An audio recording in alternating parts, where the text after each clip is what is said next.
budget deficits over a number of years. I think as long as I've been at Metropolitan Council, 10 years, we have been facing some looming transit deficit or another.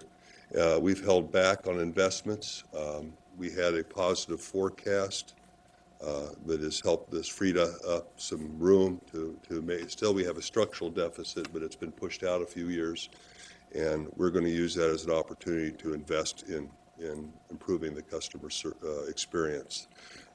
As I mentioned with the media, that's going to include better information to our riders, better real-time information. It's going to include improving conditions of our stops and our service and our other facilities, both in the winter and at other times, and then an increase of enforcement that is targeted to areas where we know that most crime occur, or we've received the most calls. Part of that is wanting to engage our customers in creating a positive, welcoming transit experience. To help, we're introducing a new campaign that encourages respect, kindness, and inclusivity, not exclusivity, inclusivity in April.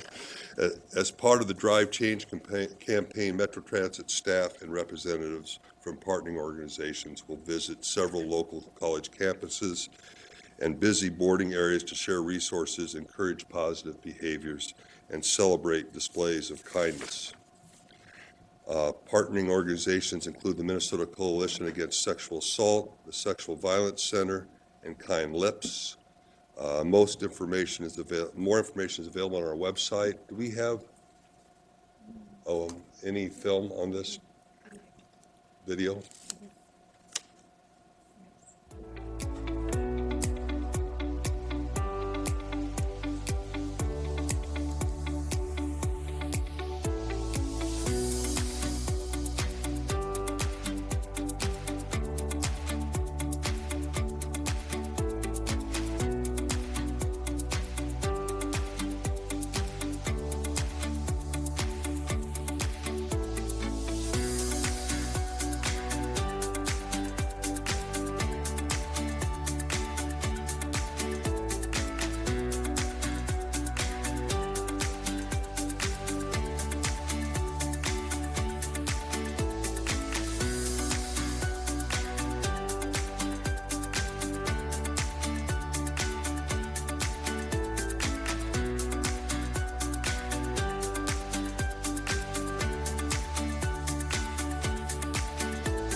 Erica Jones, who heads our diversity inclusion work at Metro Transit, she along with her staff have put this effort together. You mind just standing up to introduce yourself? And you said you'd be available to members for questions. Go ahead. Yeah, we have, as Russ was sharing, 4 different videos. This is one that really addresses harassment, which we had results from 2016 and 2018, and really to be proactive in that space and really benchmarked across all agencies on what can we do to be the leaders in this space to address an issue that's happening across all transit agencies. And it's really great that we've been really innovative in the approach to really put together a great initiative to be the leaders in that. And we have 4 other videos that really address respect when picking up trash, etc., and kindness and what that looks like, and inclusivity and how to be welcoming of our diverse customer base. And then one that's overall with this whole initiative and what it's like. And really encouraging everyone to be kind and go above and beyond and make it the ride a really great experience for everyone overall. So.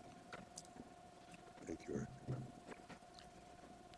And then finally, I want to again thank members here who attended Transit Appreciation Day. I got to visit 3 garages. I know I saw some or many of you at those garages and appreciate that.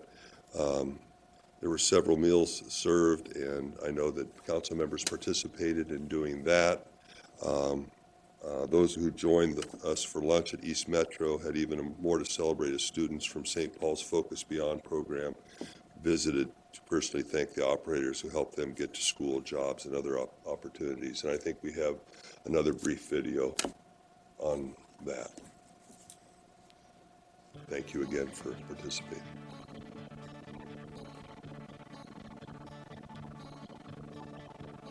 When I say good morning to them, and after I leave, I say thank you for the ride, thank you for dropping me off at the stop. You know, it's just show kind appreciation. Even though it's our appreciation day, we're giving it back to them, you know? Lets them know that they're appreciated. So, I namin ang sponsor na.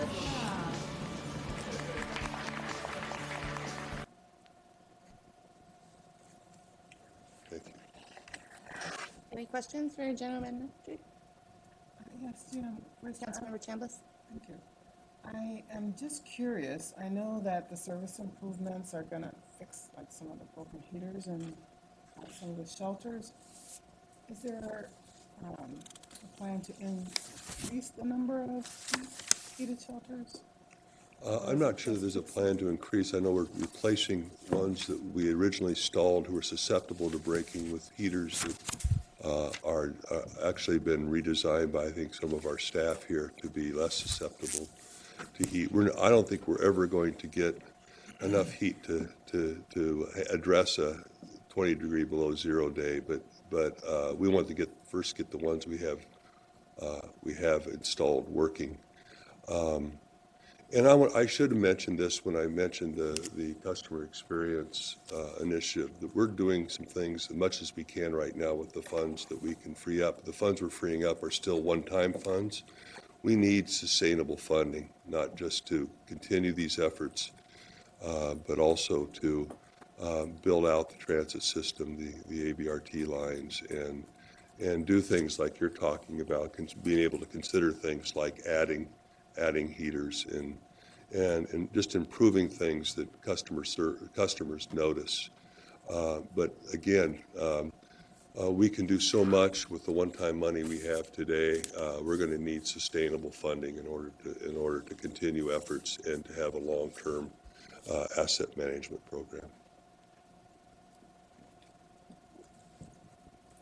Councilmember Hudson. Just a follow-up question on, thank you, Chair. Just a follow-up question on the first video regarding the harassment. What is could staff answer what the plan is as it relates to where the video is going to be shown? Are they on the buses or trains, or is that online? And then I guess for like what duration and frequency? Yeah, it's going to be for the whole month of, so it will be for the whole month of April, and we have 9 outreach events, so we'll be at 4 stops where we identified as areas that really can leverage that more, and then 5 universities. So we really wanted to target universities because in a lot of the information that we received, the demographic of age groups that we can target the most is college students. And the videos will be on our landing page, so it's the first time that we'll ever have a landing page, and the first landing page any agency ever has. No other agency in the U.S. has a specific landing page about harassment, so all the videos will live there. We just finalized today that we'll have them on all of the short snippet, 15-second videos on all the light rail platforms. So that will be really great. Obviously, there can't be audio, so we just got the graphics finalized today, so they'll be looping. And in addition to that, we will have all of the videos and all of our social media platforms. So every day we have something planned on social media, we've never used it in this way, so it'll be on YouTube, Facebook, Twitter, Instagram, Snapchat, for those that use it, so that we're able to cast a wide net and engage it. So, yeah. And the cast that we use, it's through a Facebook group that we found. It the individual that helped us create the videos, she's an avid transit rider, and she is a part of this Facebook group of actors that ride transit all the time, and they also do with campus, so they knew exactly what a lot of the issues that they were faced. So they actually are the ones that helped us script a lot of the things so that it felt very real for riders every day. So, yeah. Councilmember Atlasing. Chair Wes, just a follow-up question. One of the things in my past history was dealing with complaints for the entire Minneapolis Public School District. And was very often, one of the things that we ran into was issues of harassment of high school students on bus, often not by other high school students, but by adults. And so I'm just wondering, in some of those cases, there was threats of violence or actual physical violence. So I guess maybe a two-part question. Will we be sharing this information with high school students who all in Minneapolis take transit to get to school, almost all?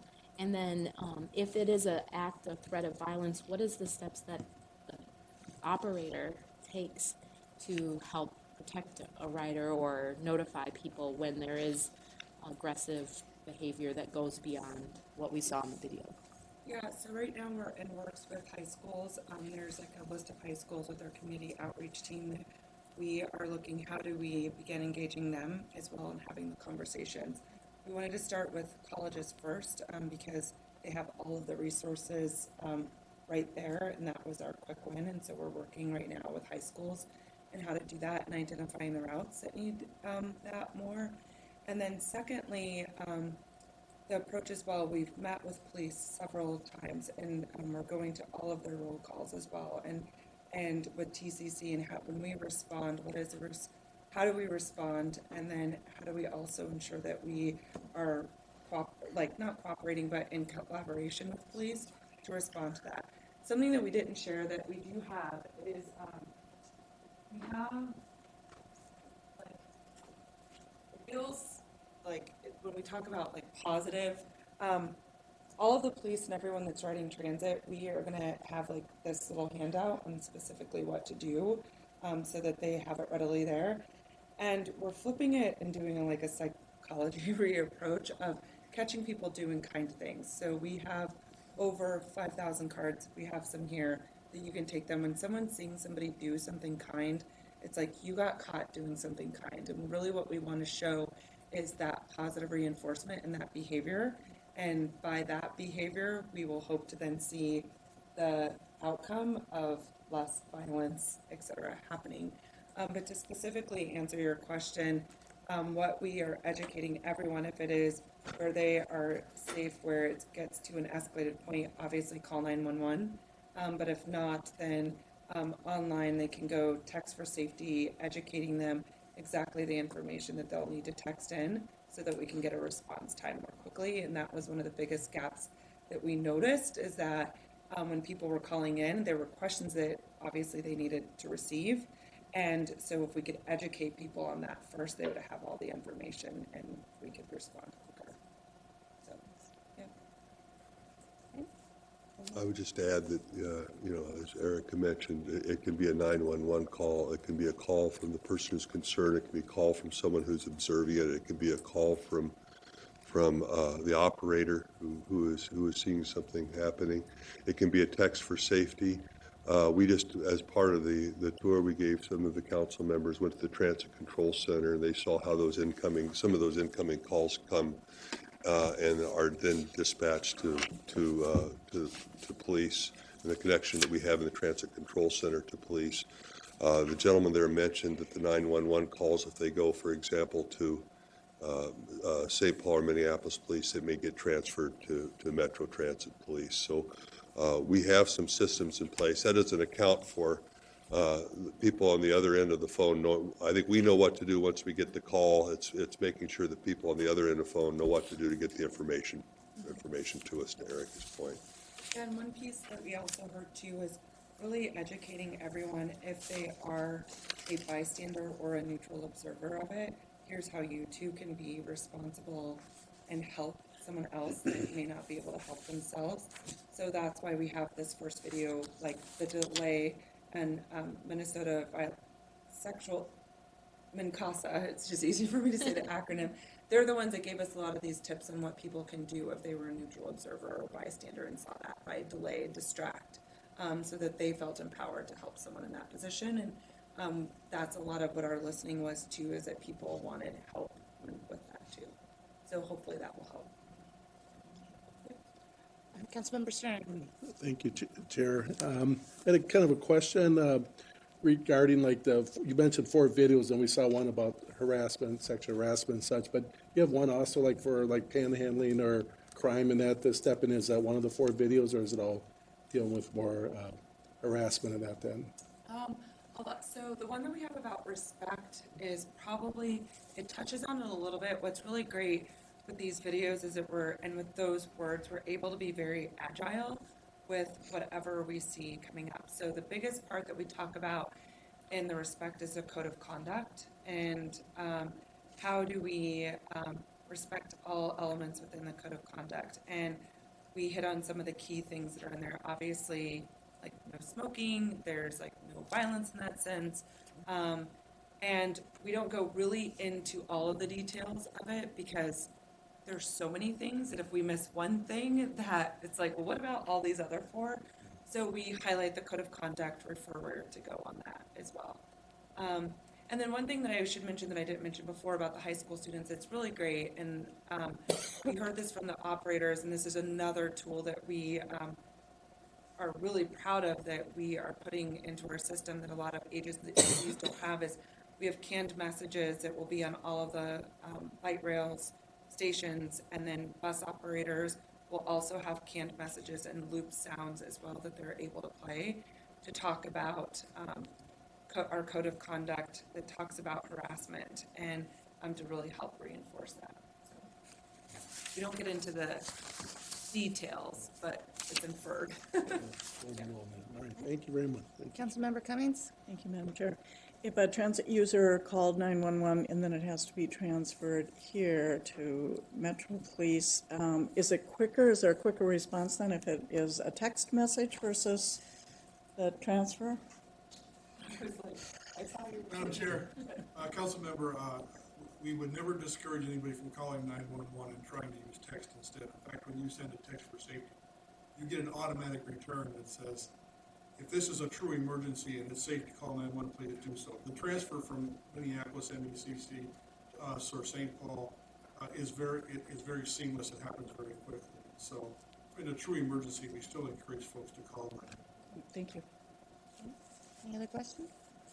All right, thank you for taking some time to answer some extra questions, Erica. All right, if not, we'll move on to our business item. Tonight, we have one business item. It's item 2019-61. It's the statewide regional ITS infrastructure, and Director Thompson will speak about it. So, thank you, Madam Chair. So this is a pretty routine action here, but since we only had one consent item, that's why it's not going consent. But so hopefully you did not print this out because this large document is what you're voting on tonight. It's the ITS, or Intelligent Transportation System Architecture. This is a federal requirement at the state level that we work with MnDOT to, as part of the adoption process, as the MPO. This is born out of years of failure with technology projects in states around the country. And so of buying technology systems and those systems not working with other technology systems. And so a long time ago, or years ago, they passed rules around architecture that you have to plan all your technology for all public agencies that invest in ITS technology in their systems so that they're following national standards, following standards that would allow for systems to work together if they should work together, and also directs vendors to produce products that we as an agency or another transportation agency can buy a product with some certainty that it'll work in their network. And so MnDOT went through a process to update this architecture recently, and we staff participated in that, Metro Transit and council staff, and made changes. And so the recommendation is that we, as an MPO, adopt this. It's very routine, but we're happy to answer any questions on it. One unique thing about adopting this and adopting federal performance standards is it also requires a resolution from the council. So when it goes through council, you'll see it's not just an action of approval. You're approving a resolution, but it's just a requirement that there's a resolution that goes with it. So that's a little bit unique if you saw that in a business item. And so the action before you is that the Met Council adopt the updated Minnesota statewide regional ITS architecture and the regional ITS architecture by enacting Resolution 2019-3. Any questions for the presenter? All right, if not, I would entertain a motion to approve. I'd like to make a motion to approve. The motion, is there a second? Second. Any other discussion? All those in favor say aye. Aye. Opposed, nay, and the item carries. As we talked about, now we decide what goes on to consent at the council. I think this can go as consent to the council if everyone is in agreement. Great.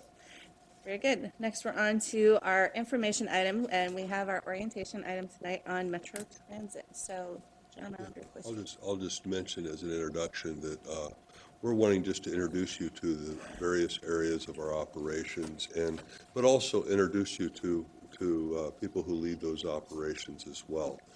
And there's a lot, as you can tell, this is a big responsibility at Metro Transit. It has various areas that we work in that we can give information on. We're going to be as brief as we can be, but it needs to work for you. I know I've been told you've had a lot of PowerPoints thrown at you lately. So, we would if you have questions, ask questions. If, as Chair Barber and I have spoken, if it gets too long, we'll just stop it and come back and finish it another day. So, with that, I want to introduce Vince, and I don't know if there's others coming up with Vince right away, but as they come up, this is Vince Pellegrin, the Deputy General Manager for Operations.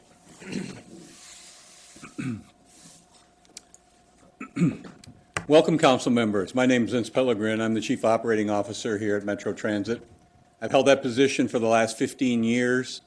I started my transit career about 39 years ago in Los Angeles. I worked at LA Metro, and I left there for several years, and I left there as a senior engineer, kind of the chief technical guy for the agency. I was recruited to New York City Transit Authority. I spent 4 years there as a chief of research and development. And then in 1997, I came here to Metro Transit and been here ever since. Raised my kids here, my grandkids here, and found a great home. So, welcome. I'm going to go through a few slides here from the operation, from both bus and rail. So, our mission at Metro Transit is we're deliver environmentally sustainable transportation choices that link people, jobs, community. Just a piece of information. Last time I checked, Metro Transit is about the 11th largest transit agency in the country. Our peers are typically Denver, St. Louis, Portland, Seattle, about the same size as us. So, give you an idea of how we compare with other agencies. Great people and great service. We have 3,200 employees, 1,500 bus operators, 500 of those employees there have less than 3 years experience. So we have a transition going on in terms of our employees. 700 mechanics and fleet support staff. As buses become electronic and all those kinds of things, and trains, mechanics no longer use big wrenches. They use laptops. So you heard earlier, mechanic was going to the blue line when we had all the ice. Actually, the way we brought those trains back, the train disconnects itself when there's no electrical connection. That's what happens when we get ice in the system. And the only way we got it back is we connected 2 laptops to it, and we brought back trains on the blue line back with laptops. So not big wrenches, but laptops. 175 employees with 30 years plus of service. We have 117 full-time police officers and 120 rail operators. Our fleet, 900 plus buses. We have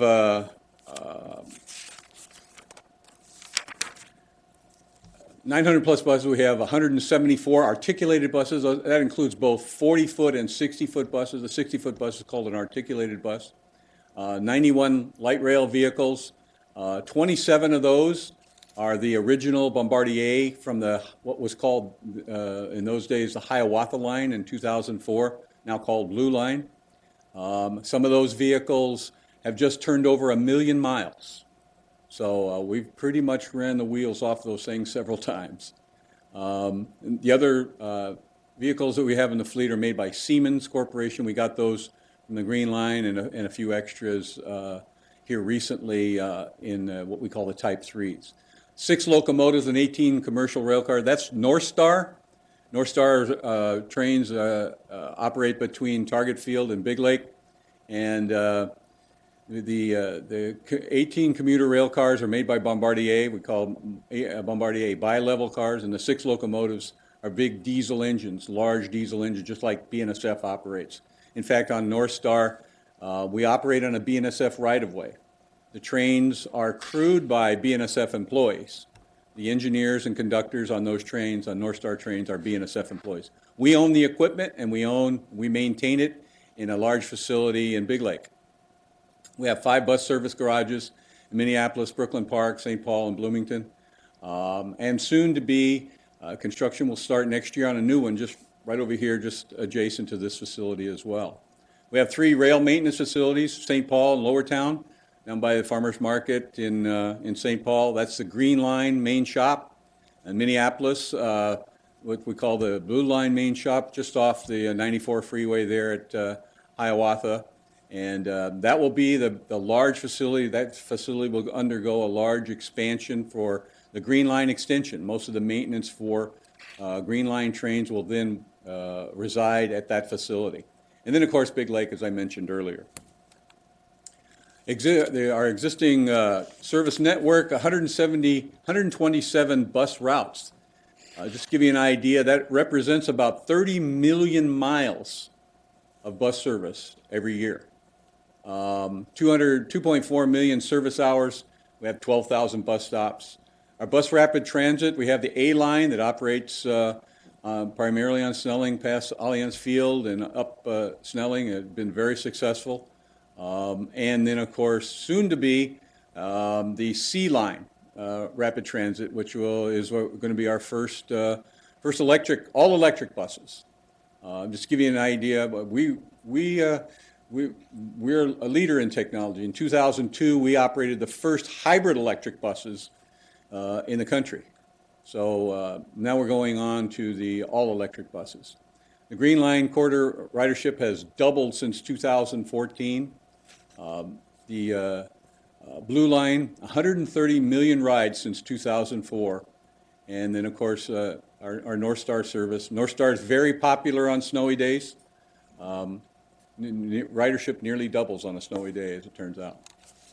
2018 ridership, 80.7 million rides. In 8 years consecutive year, we've been over 80 million rides, about 260,000 rides per weekday. Our average weekday ride for bus, 182,000. North Star, about 2,800. And some of the records, LRT and BRT ride, the Green Line, had gone over the 42,500 for any single day, and Blue Line was 33,000. Now these are ridership levels that were only thought to be in about year 2030. So it's ridership has been very good, especially on the Green Line. I'll show you that here in a minute. Here's a slide that shows the distribution of our ridership by by service mode. Clearly, the largest, the red there is the bus system. And the green, of course, is the green line. You can see that been increasing. The fall off in ridership has been the greatest in bus. The blue line, light rail, has been fairly consistent since its inception. And then, of course, the North Star up at the top there has grown a bit over the years. Gives you an idea of this slide as to who rides and how they ride and where they go. I'd like to direct your attention that over 50% of our rides are to work, 53.2%, and then and it's interesting to see that about 58% are in local routes. So it's not just primarily express rides. To give you an idea of where our ridership, lots of data here, and I won't dwell too much. Agency goals: increase mobility and access, maximize operational efficiency, improve customer experience, support sustainable, prosperous, equitable communities, and develop a healthy, resilient workforce. Rail operations. My deputy chief for rail, John Humphrey, couldn't be here today, and so I'm pinch hitting for him today. The milestones in rail. For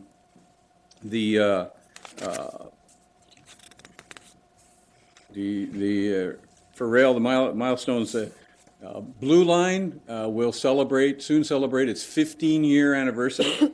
The North Star Line will soon celebrate its 10-year anniversary. And then, of course, Green Line will soon celebrate its 5-year anniversary, to give you an idea of the longevity and the anniversaries and how long we've been doing this. Service delivery, the final four, covered that a little bit. And the best way I can describe our effort in light rail for the final four is, we do lots of Vikings games every year, lots of Twins games every year, and Final Four will probably be like 2 Vikings games back to back. We carry about 15,000 people to a Vikings game. Depending on what the score is in the fourth quarter is how fast people come out of the stadium, how fast we can empty the platform. So Final Four will be similar to that. We're going to add some extra trains. It won't be for the Final Four. It's not the kind of security effort that was for the Super Bowl. So it's not. It won't be. The service will not be like the Super Bowl, where we could not go into the security perimeter. The security perimeter, our presence in the security perimeter was limited. That's not the case here for the Final Four. Rail maintenance, rail systems maintenance. You recognize some of the rail systems maintenance folks today. These are the people who maintain the crossing arms and the signals, the switches, everything that makes the infrastructure for the rail, the track, the power system, substations. To give you an idea of how light rail works is the wire, overhead wire is the positive, if you can, analogy for your car would be the positive post on your car. The track itself is the ground. So the current travels from that wire through the train into the track. That's how that completes the circuit. That's why when we had on the Blue Line, when we had ice on the rail, it broke that circuit. So gives you an idea. Versus other trains like in Atlanta and Washington, D.C., those are third rail systems, slightly different than light rail. And then our LRV maintenance, I think you had a business item that showed you some of our LRV maintenance efforts, primarily at Green Line Shop and Blue Line Shop, where the trains are maintained. We do the preventive maintenance there. All of our wheel cutting, everything are done there for the LRV maintenance. And then, of course, at the Blue Line, we're preparing for the Green Line extension. That facility will undergo a large expansion as part of the Green Line expansion effort. So that facility will have a lot more trains in it and a lot more maintenance activities when we open the Green Line extension. Just wanted to show you a couple of quick pictures here. The one on the right there is what a broken rail looks like. We had 8 of those this year. These are the people that were here today. This is what they were. This is what a piece of broken rail looks like. We actually take a section out and we put a jumper in there. We put a brace in there because we have The current travels through the rail. All of our rail is welded.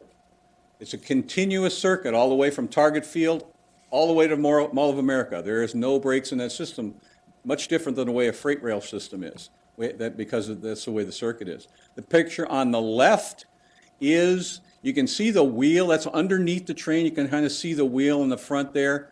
That's ice packed underneath the train. You can see some of the wires protruding out of that ice, and what happens is when ice gets packed up underneath there, it breaks the wires. When the train turns, the wires bind up and they break, and that particular one you're looking at there is actually the track brake wire. When the track brake wire breaks, the train stops, senses a fault. We've never seen this kind before. That's the reason I'm sure. So we're looking at we're talking with Siemens to see what we can do to maybe put some shields there, so we're not packing ice underneath the train to have this happen. We had lots of maintenance-related failures because of packing ice up underneath the train like that. Vince, you mentioned that we had, I think we had 8 rail breaks. We had 8 rail breaks, 2 yes. weeks, and how many do we normally have in the winter? Typically, we'll have 2 or 3. And this year, we actually had rail breaks in embedded track. An embedded track means it's in concrete. Most all Green Line is embedded track. So give you an idea, I mean, when things get very, very cold, it just pulls it apart. And usually breaks like right at the weld. We've never had anything close to, I think we typically will have 2 or 3, but this year has been a little crazy. I can address any questions. I'd be happy to answer any questions before we go on here. Any questions for Mr. Pellegrin? Brian, welcome. All right. Hi, Madam Chair, council members. Great to be here. My name is Brian Funk. I serve as Deputy Chief Operating Officer for the bus system. And so much like my counterpart, John Humphrey, sort of my responsibility is leading the teams for all of our bus service delivery, as well as all of the equipment maintenance. And so the garages that you graciously were able to visit last week, the Transit Control Center, those folks, as well as our 5 bus garages, the shop portions, and the overhaul base. We have a little over 2,000 employees, and so it's a good-size operation, but we have great people who are working to make sure that we deliver world-class service. We can't do any of our service. We can't accomplish anything without operators and technicians. They're really the face of Metro Transit. That's what people know as Metro Transit when they ride, is that bus operator. And maybe to some degree they think about how the bus got out there. It had to get fueled, it had to be maintained. And so much like a lot of industries, you know, we're clamoring for workers. And so we're coming up with new ideas, innovative approaches. And a couple that I'll hit on here is really an applicant support program. And so we've worked hard, developed a new department called Workforce Development to try innovative, creative ideas that are not instead of traditional methods, but in addition to. So working on making sure that we have resources in place to help people with the online application process. Make sure they know what it's like to be a bus operator, what it's going to be in the seat, what the work hours are going to be, how it is to interact with passengers. We have operators who go out and engage in that outreach as well. And so we think that that's yielding some really good results. In addition, last September, we started a new mentorship program. And so it's actually a registered apprenticeship through Department of Labor in the state. And that program pairs, as we have 2 people here, Rebecca and her mentee, who work together for the first year that people are in the bus operator role. And so we saw a significant dropping off of candidates who started with us, but then somewhere in that first year walked away. And we want to be able to stop that because they've made an investment in us. We want to continue to invest in them. So this program is still relatively new, but we think it's yielding good results. People are really excited when they get paired up with that mentor to be able to help them. It's like having that built-in buddy when you come into a new job. So we're really excited about that. Safety and security are always at the foremost for us. It's what we think about when we take care of our employees before any of us in operations and at the organization go to bed at night. We know that there's still a lot of buses out on the street. Our people are out there working 24/7. We need to be there to support them. So last year, you may have heard, we undertook a joint management union employee committee to look at operator barriers, the plexiglass partitions that have been popularized in some metro areas. What we learned from our operators doing a system-wide survey is that about a third of the operators definitely wanted some sort of partition for their own personal safety. About a third felt like it would be a nice option to have at different times based on the circumstances. And about a third said, I don't want anything to do with that. And so finding the right mix that fits all of those needs amongst 1,500 operators is a challenge, but the committee did a great job and identified a company called Bentech out of the Philadelphia area who's in the process of delivering the first 150 barriers. They shipped the first of those shipped last week. They'll begin installation on site here, and so we're going to continue to see how they go. The really neat feature about those is that when they're closed, they provide good coverage, but they have a nice open feeling to them, so you don't feel closed in. But they can also be pinned all the way open at 180 degrees. So for the third of the operators, or about half the operators who don't want that feeling, they're able to open it completely, and we think that's the right mix. Red Kite program is an external resource we've enlisted for de-escalation training.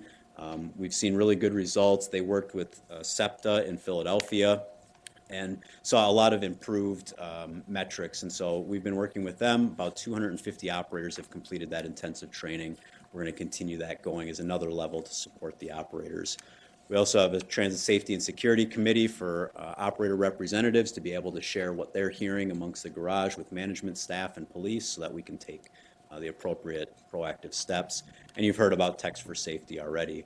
That started end of 2017, and we've seen that increase from somewhere around 6 calls a day up to more than 30 calls a day on average now. So it's proved to be popular, and we're just providing the right resources for that. As Vince mentioned, fleet electrification is one of our big projects right now. Last year, we made a commitment to electrify additional bus purchases coming up, so you'll be seeing more business items and actions coming forward on that. First, we will start by launching the 8 C-Line buses that we have now. We have a RFP coming forward that's working its way through the process for at least 19 40-foot buses by the end of next year, and then 60-foot buses to follow that. So we're really excited.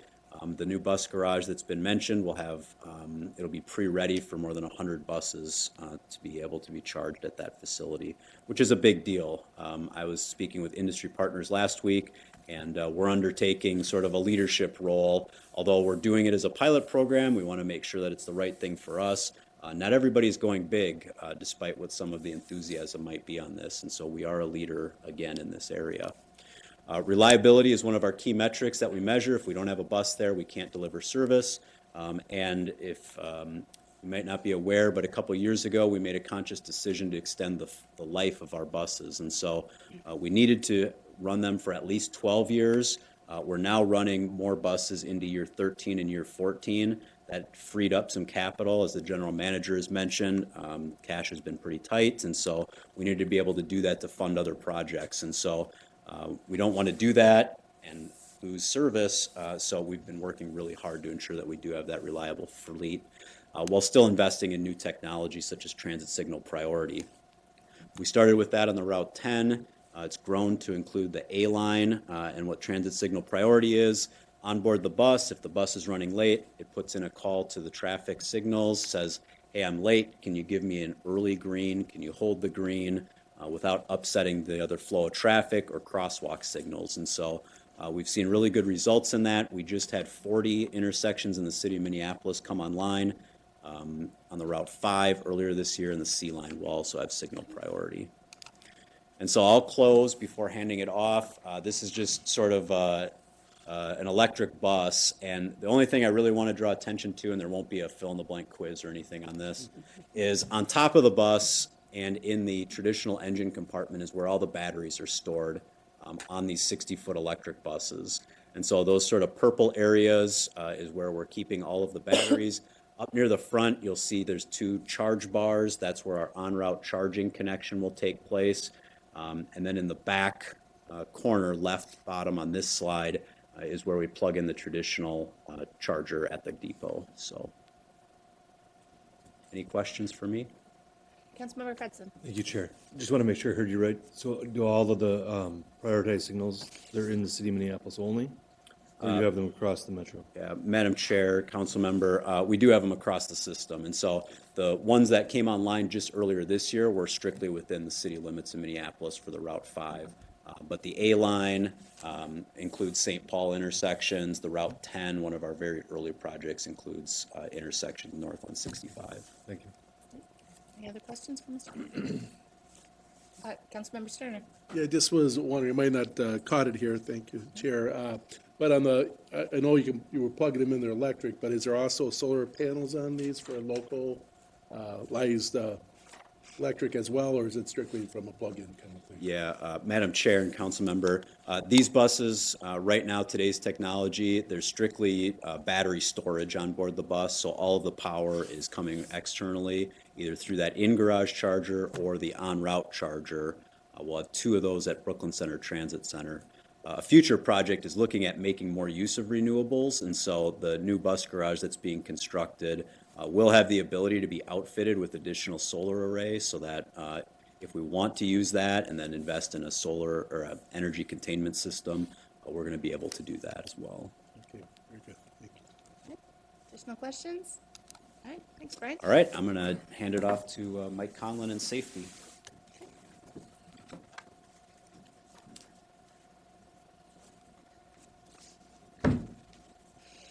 Good afternoon, Madam Chair, council members. My name is Michael Conlon. I serve as Director of Rail and Bus Safety, and that's a position I've held here since February of 2000, and prior experience includes consulting and other agency experience.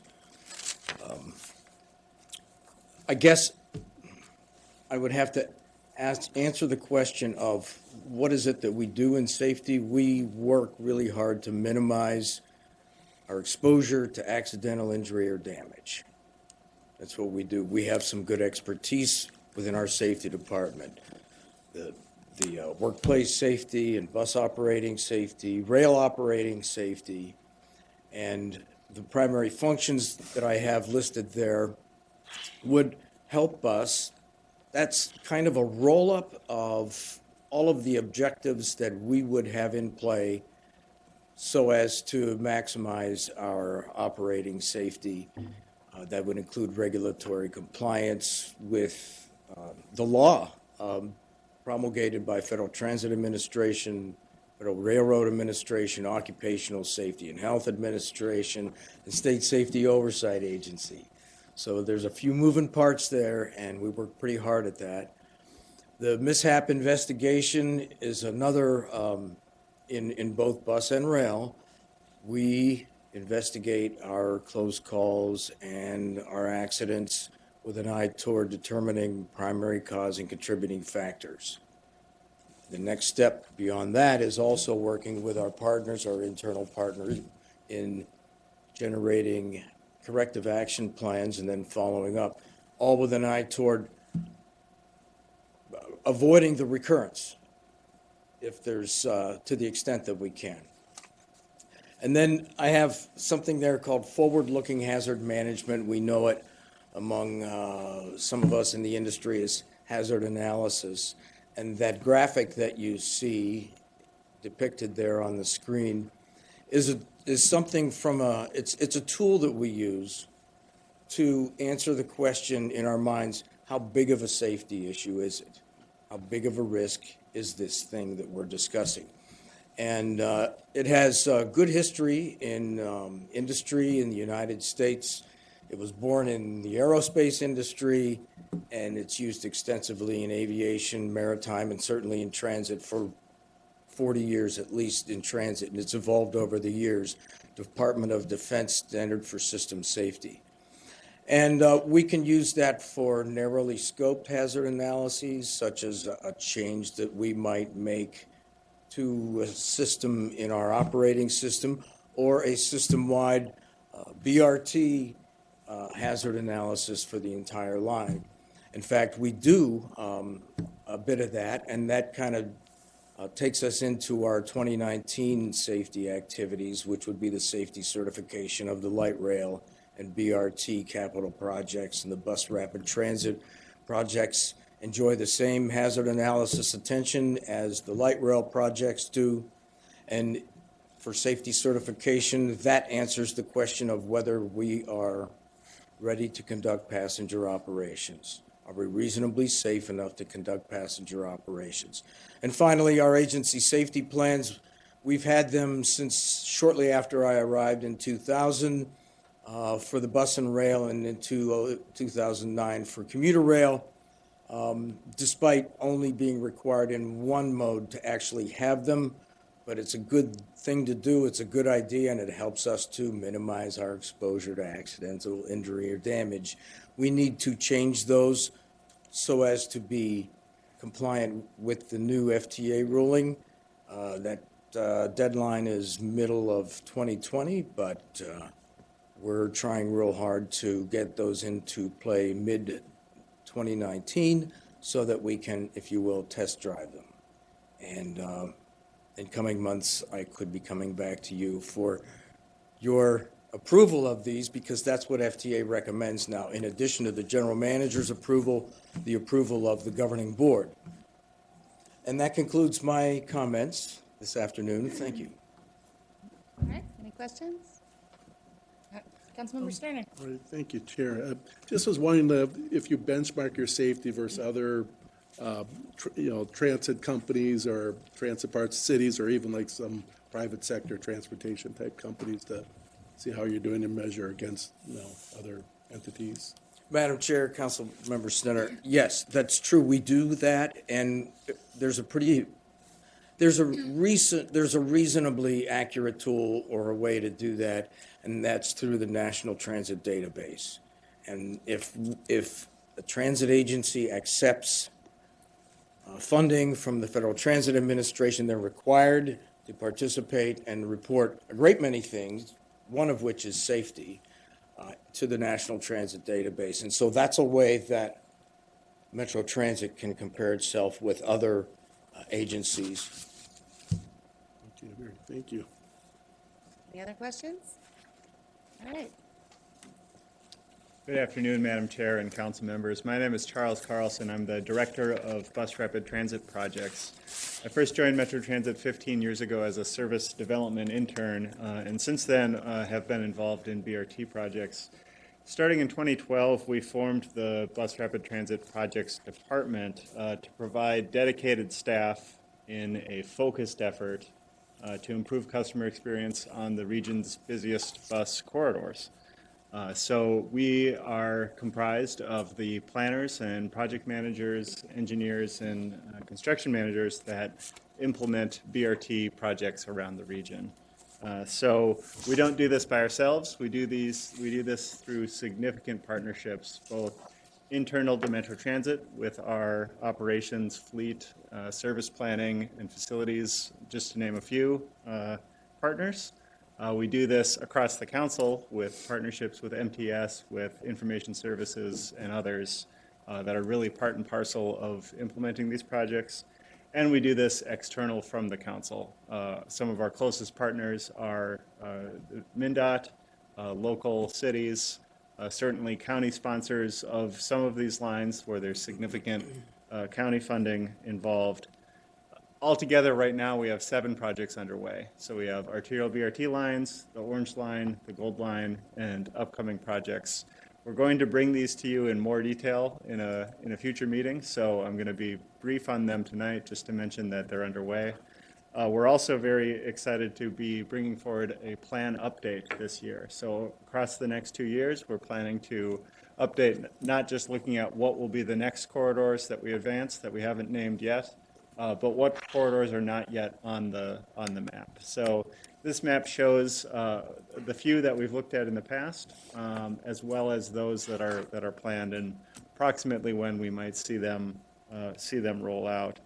When we combine the existing lines and the county-funded lines with the 10 corridors that Governor Walz has proposed in his transportation plan, we've got many improved BRT corridors connecting actually to 1 out of every 3 jobs in the region. So significant reach of improved transit service across the region that would serve over 150,000 daily rides. So really a significant part of our transportation system in the future, as well as upgrading the lines that today are the critical corridors, the critical connections between communities within the region. And we're excited to continue implementing the named lines as we look forward to working with you closely as we study potential lines coming up. Thank you.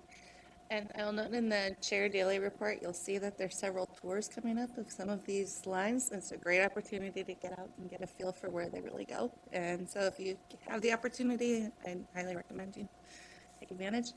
Any questions for the presenter? Thanks, Charles. Okay. Thank you, Charles, and thank you, Madam Chair and committee members. My name is Robin Kaufman, and I'm the Director for TSD Administration. And TSD stands for the Transit System Development. And in my role, I work in both on both projects. And so basically, TSD stands for the department that staffs both the Southwest LRT and the Blue Line Extension projects. So I do work on both projects, and in my role, I oversee the the outreach and communication activities, including the website and our social media, and our public meetings and outreach. I also oversee the administration component, so basically overseeing the project office operations and the HR, IS, all those activities, and then I also oversee the right-of-way activities for the projects. And I do report directly to Joan Hollick. I don't know if you've met her yet, but you'll see her frequently. She is the interim program director, so she's the one that oversees the TSD department. I also work closely in my role with a lot of the division directors and senior management across all of the various departments in the agency, just as I'm interacting on communications. Like I coordinate very closely with Kate Brickman, the communications director, and work closely with a lot of the other departments as we coordinate activities. And then I also work very closely with Jim Alexander, the Southwest LRT project director. I believe you heard from him last week for some detail on the Southwest LRT project, as well as Barry Sue Abel, and she's a project director for the Blue Line Extension, and she's going to be providing you with an update on the project, overview of the project on this Wednesday. So, like Charles, I'm not going to go into too much detail on that project, since you're going to hear about that on Wednesday.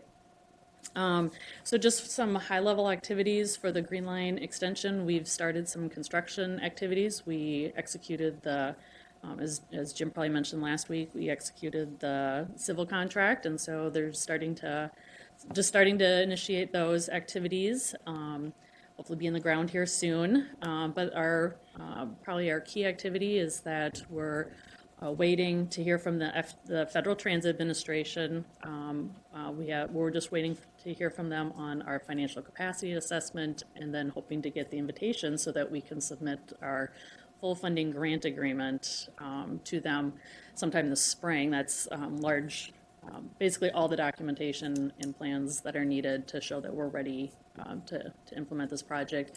And then they'll review that, and that takes some time. So we hope by the end of this year that we have that full funding grant agreement. And then the other big activity we're going to be doing is awarding our systems contract. So we just had a pre-bid meeting. The bid is out on the streets, and we just had a big pre-bid meeting this last week that had over 100 people attend. So we're excited about that activity.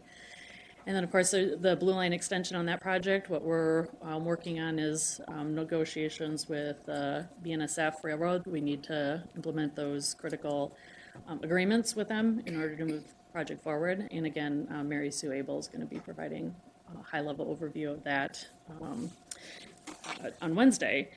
And then you'll probably see us a lot. We have a lot of business items, as the chair can attest to. You'll see us frequently. We look forward to working with you, and we're hoping to get some tours scheduled so that we can get you out in the corridors and really see them in real time. So we'll hopefully see those, and then we'll also be providing you with regular updates. As we get into construction, we've committed to providing quarterly updates, so you'll see those as well. So, and we look forward to working with you. Thank you. Any questions for Ms. Kaufman? All right. Thanks, Rob. Thank you all. All right.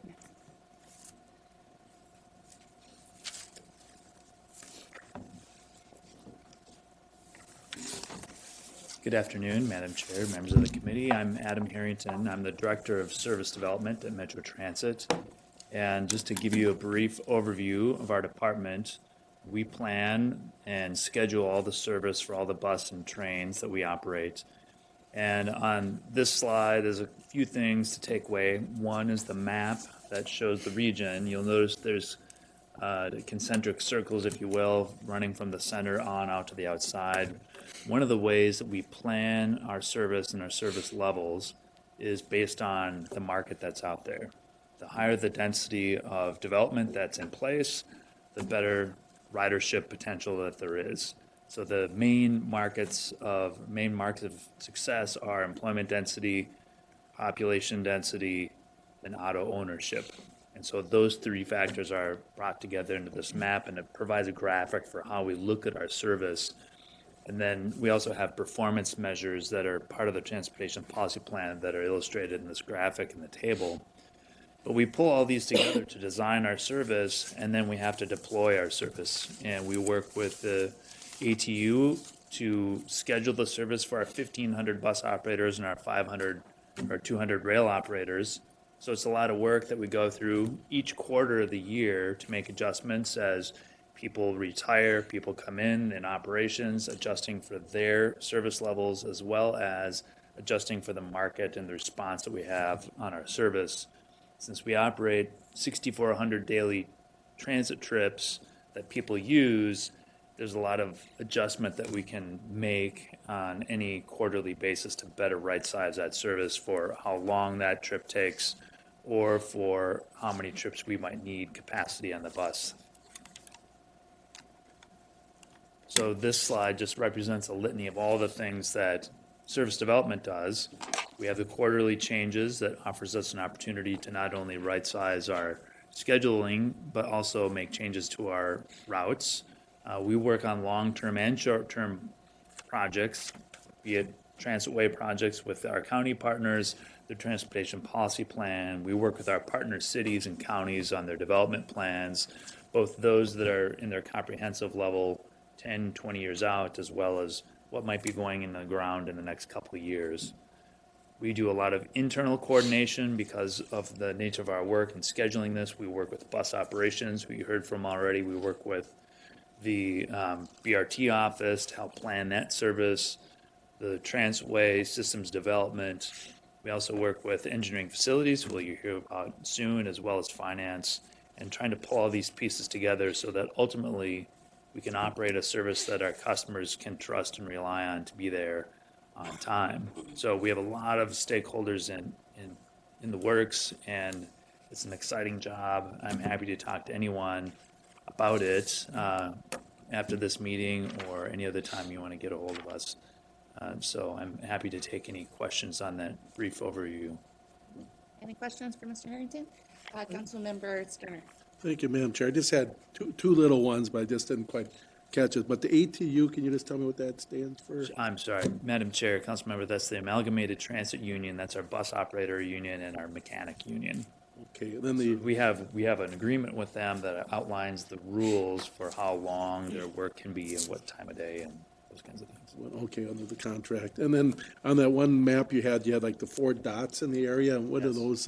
What are those for? What do those symbolize? Or well, this map represents the 7-county metro area as it's currently defined in the TPP, as well as representing a bit of Sherburne County. And I mentioned the density factors that drive this map. Well, Waconia, Forest Lake, Stillwater, and Hastings all have some of those things, but they're such a small scale and they're not connected to the adjacent land uses that it doesn't make sense necessarily to apply the same standard to those places, even though the density in the center city, the downtowns, or those core blocks represent that same density level. Very good. All right, thank you. Thank you, ma'am. Yep. Councilmember Atlas Ingridson. Thank you, Madam Chair. We just on Friday, Chair Slawick, myself, and Chair Zurin, and attended a conversation that Minneapolis City Council member Jenkins held on transit and transportation. And a number of questions came up and people approached me afterwards. One of the things that I'm wondering about is, and their concerns were about disparities in service based on geography and the overlap of geography, race, and potentially income or car ownership areas, and talked specifically, they use an acronym, ACP 50. And we got some more information about that. But what I'm wondering is, what are some of the service disparities that we have? How do you know? And what are we doing to mitigate those disparities? Sure. Madam Chair, Council Member, we are required by the FTA, the Federal Transit Administration, to make sure that our service is deployed in an equitable way. And every 3 years, they do an audit essentially of the entire agency to ensure that we're in compliance with Title VI, which is the federal law that prohibits us from discriminating on the basis of race and gender. And we come out clean every time on that. Now, it doesn't mean that at a very fine level, there might be some things that we could be doing better. But you'll find that if you look at a map of the ACP 50 areas, which are areas of concentrated poverty or line with minority populations, that they have the highest levels of bus service and train service in the region. The question really becomes, where do we want to go from there? We've looked at shelters and facilities. How can we improve those? And Maryland has a plan that she's implemented towards that end. And I think a question came up earlier about heat and shelters, and that's part of that as well.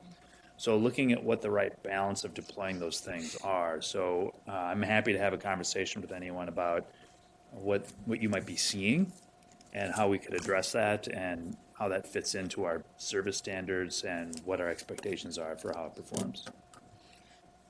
Madam Chair, I think one of the things is, are there any disparities that we know of that are based on the metrics? There are none. Madam Chair, Council Member, from a service level standpoint, there are none. Okay. I think, again, one of the things that came up before was, could we get more shelters? Could we get more heated shelters? And we updated the policy on what those metrics are. And from that point, move forward with implementing that. And I'm sure Marilyn can touch on that as well.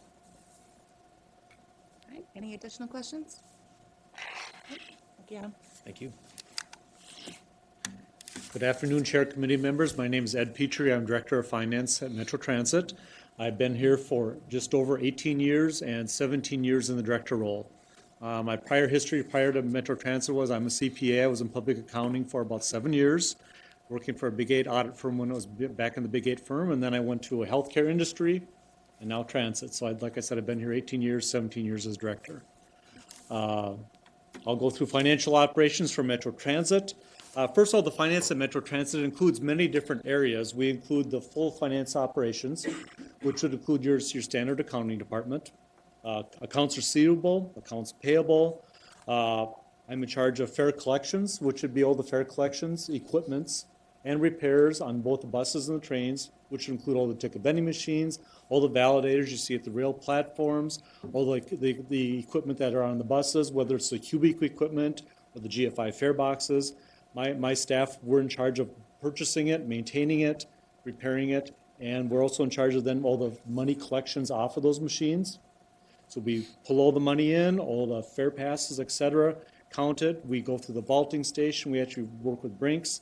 They bring all the monies to our cash area where we do the counting every single day. I'm also in charge of the grants department, which I'll talk about in a few minutes, where we apply for all the federal grants on an annualized basis. And I'm also in charge of all the inventory and stores departments for both bus and light rail, where we stock we have over 40 million different parts, where we stock all the supplies 40,000 parts, where we stock all the supplies for both the bus and the light rail, and maintain and keep both the bus and light rails on the street or on the tracks. Our overall operations for Metro Transit includes both the operating and capital for Metro Transit, which will include the large bus operations, both the Metro Blue Line and the Green Line, light rail, and then the North Star commuter rail. Just to give you a size scope for Metro Transit, we have about a $450 million annual operating budget, about $350 million for bus. The blue line is about 90 or about 39 million. Green line is about 42 million, and North Star is about $20 million. So, like I said, we have about a $450 million operating budget. On the capital side, we have a rather large capital program, mainly predominated by both the Botno and the Southwest projects. Our 6-year CIP that the council did adopt back in December, our 2019 through 2024 CIP, was just over a $4 billion CIP. It's a 6-year capital plan. That's mainly predominated by the transitways, which would be both the blue line and the green line extensions. That made up about 76% of our overall CIP. If you peel those off, though, without those, our base system, which would include, the bus, the light rails, all of our existing systems that we have today, it is just over a $1.1 billion CIP. So it's still sizable in its own respect, $1.1 billion. Of that, about 84% of that is for preservation of our base system. Replacing our buses, fixing our shelters, repairing our garages, repairing shelters, all those types of items. It's very preservation focused. The balance of the 16% would then be some minor expansion that we do have planned in the system. Second bullet, preparing financial management plans for both new starts and small starts FTA submittals. My department, we take care of all those submittals, working with both Charles and Robin, as they had mentioned. All the submittals that go to the FTA, we want to make sure that the submittals are consistent. We also want to make sure that all the submittals are also consistent with all of our financial plans that we do here at Metro Transit and with the council. I think one of the things that Mary Bogie had talked about, our CFO had talked about a couple weeks ago at the council meeting, is that we actually do multi-year forecasts. We always call it the toolbox. And the reason we call it a toolbox is because we talk about our 4-year forecast, but then we have a toolbox of options. Things that we can do if we are out of balance or if we have some challenges. We have different options that we can look at, whether it's adjustments to service, adjustments to fares, use of reserves, different things that we can look at, just like any business would look at if you are working on your annual forecast. But one of the things with our financial management plans, we want to make sure everything is agreeing. Every plan that we do, whether it's for the small starts or for the new starts, we want to make sure we're all saying the same thing. We want to make sure it agrees to our 4-year, multi-year toolbox plans. And then we also do another plan with the legislatures called the Transitway Financial Report. We filed our first plan in October 2018. So I always call it like the 3-legged stool. We want to make sure all 3 reports are reporting the same information, the same revenues, the same expenses, and the same forecasts. That's very important to make sure that those do roll together. Maintaining the fare collection system, my department, or here at Metro Transit, my department, we are in charge of maintaining the full fare collection system for the region. As you are aware, we do have a regional fare collection system for both equipment and on our fares. So we are responsible for all the fare collection equipment for the light rails, on our buses. Regional providers like Southwest, Plymouth, etc., they do have their own repair staff that repair their fare boxes and go-to equipment, but we support them also. So we are also looking at some future upgrades on both our fare boxes and our go-to card system, which is a cubic system. Our current fare box system, which is a GFI system, it's a vintage about 1993, 1994. So it is a rather old system, but it's a system that has continued to keep functioning very well for us. That's the same system across the region. One of the things that we are actually looking at now is upgrading that farebox GFI system with the new GFI Odyssey system. It's a new system that's out in the market, and it will actually talk with our current GFI system. So our plan is over the next 10 years, as we're replacing buses, to start purchasing brand new GFI fare boxes. But those are the units that are on the buses where people put their fare cards in, it reads, goes up and down, and it will spit out a transfer. So we're looking at over the next 10 years replacing those. We also have the the cubic go-to card system, which is your go-to cards that are both on the buses and trains. We're looking at a potential upgrade to that system probably in about the next 2 to 3 years. That is of a vintage 2004. We upgraded it back in 2009 with the North Star and upgraded it again in 2014 when we brought the Green Line on Central Corridor. So right now we're looking at the system. We're trying to get as many years out of that system as we can. Like I mentioned, we're looking at a potential upgrade to that system probably in about 2 to 3 years. My department, we're also in lead of any future fare increases. We do the full analysis of any future fares, impacts of fares, both on a revenue and a ridership impact for not only for Metro Transit, but for the region.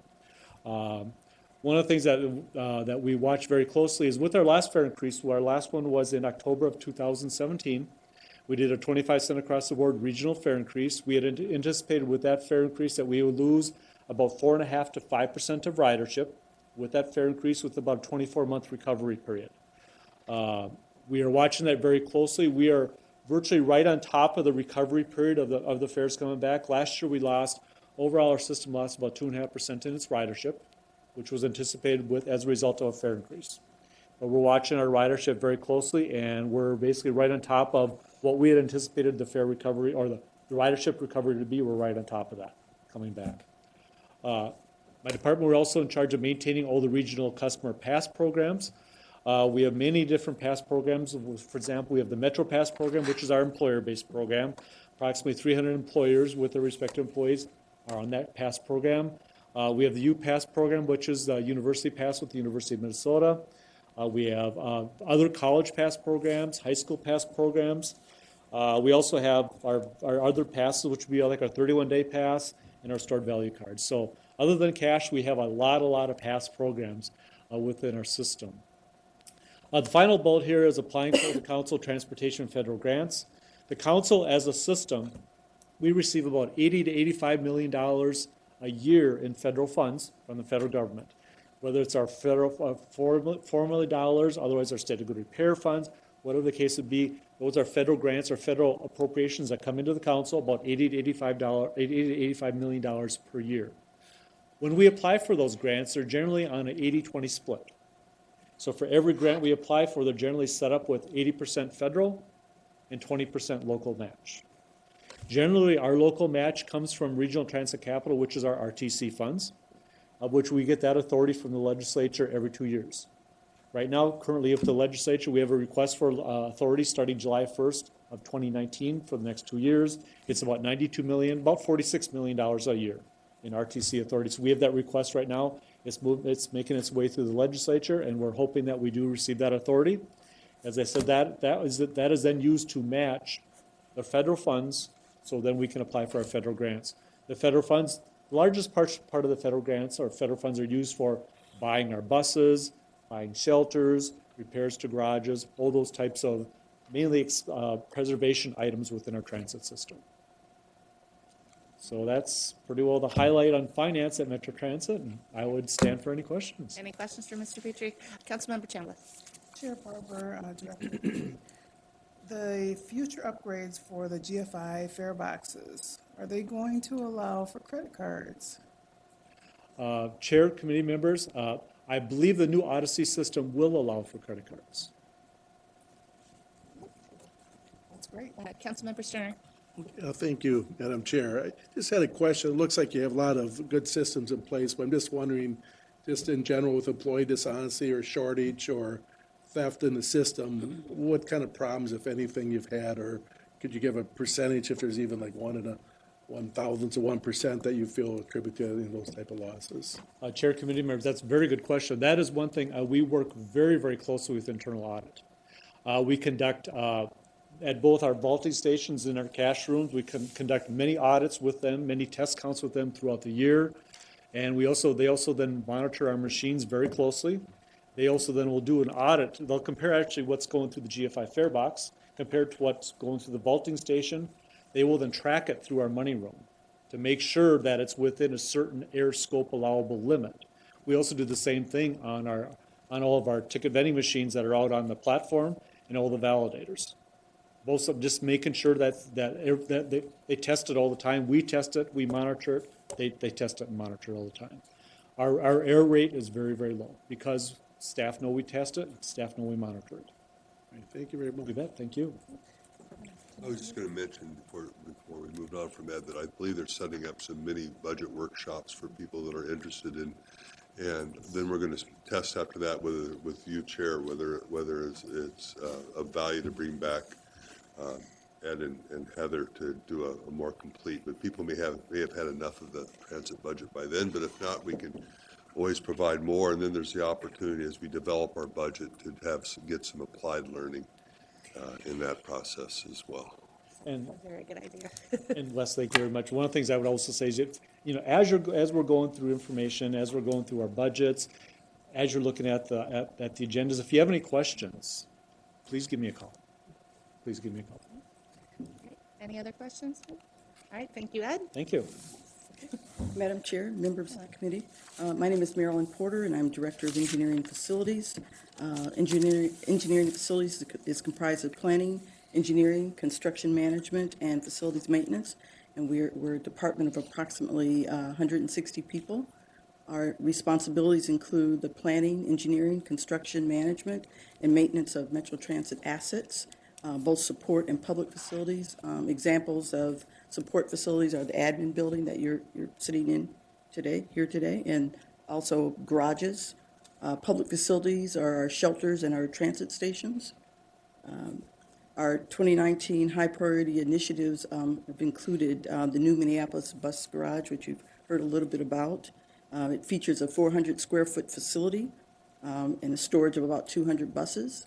And then our police building, our new police headquarters, which is being constructed to the east of us here. And that also includes 62,000 square foot. Both facilities, of course, are being built here on the campus.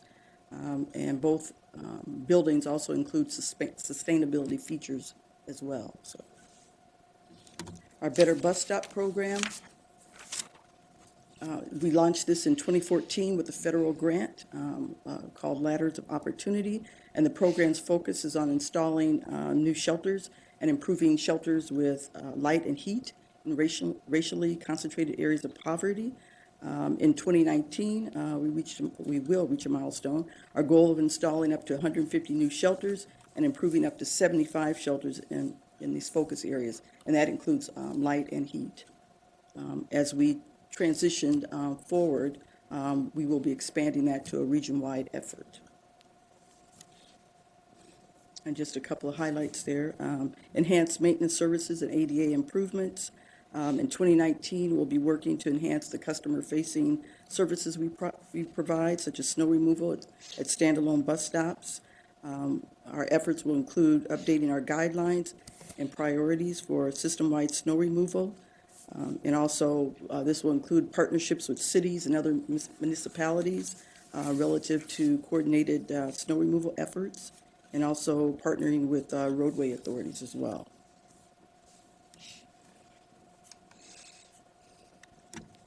We've made great strides in areas of energy efficiency, such as lighting upgrades, conservation, water conservation, sustainability, geothermal system, which will be part of the police facility. So our main focus, sustainability is our main focus in a lot of what we do. Capital improvements and repairs. In 2018, we undertook an effort to begin assessing facilities for a state of good repair, and this is an FTA requirement. We started with our support facilities, and this was a consultant-led initiative or process, and we'll use this information to prioritize or rank our facilities based on condition, and this will inform, as Ed talked about, our capital improvement plan. Operational challenges, you'll hear some of that a little bit later when AJ presents, but a lot of it has to do with our snow removal at our standalone stops, cleanliness, safety, and a lot of this is a function of the need for more resources. So we talked a lot about that. So. Right, any questions for Ms. Porter? Councilmember Chambliss. Madam Chair, and Marilyn, I have a question about the shelters. Are those able to be retrofitted for the future for heat and light if they don't have them now? I remember when some of the bus shelters were replaced, some of them were replaced, they had heat, and then the replacement did not have heat. So I'm just kind of curious about what is the long-term plan in the event that more funding opens up. You know, how easy is it to install heat? Our goal would be to retrofit where appropriate. A lot of times it depends on the source, right, of electricity. So, and that, again, that really depends on where it's located, what we can do, the cost of doing that. It could be cost prohibitive in some cases if the electrical source is not close by. But again, our goal is to increase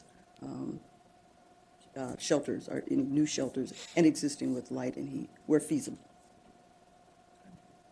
And just from based off some of the questions earlier, we were like, it'd be good to, at some point, to just have an overview presented as an information item on the Better Bus Stops program, when we can have some more detail. We certainly can do that. Councilmember Atlas, second for instance. Thank you, Chair. Thanks, Marilyn, for your time and presentation. One of the things that's come up multiple times is around accessibility for those who are using wheelchairs or have just limited mobility. I think it was maybe at our last meeting or a meeting we were at, there was a conversation in St. Paul that was being had around accessibility and snow removal at stops.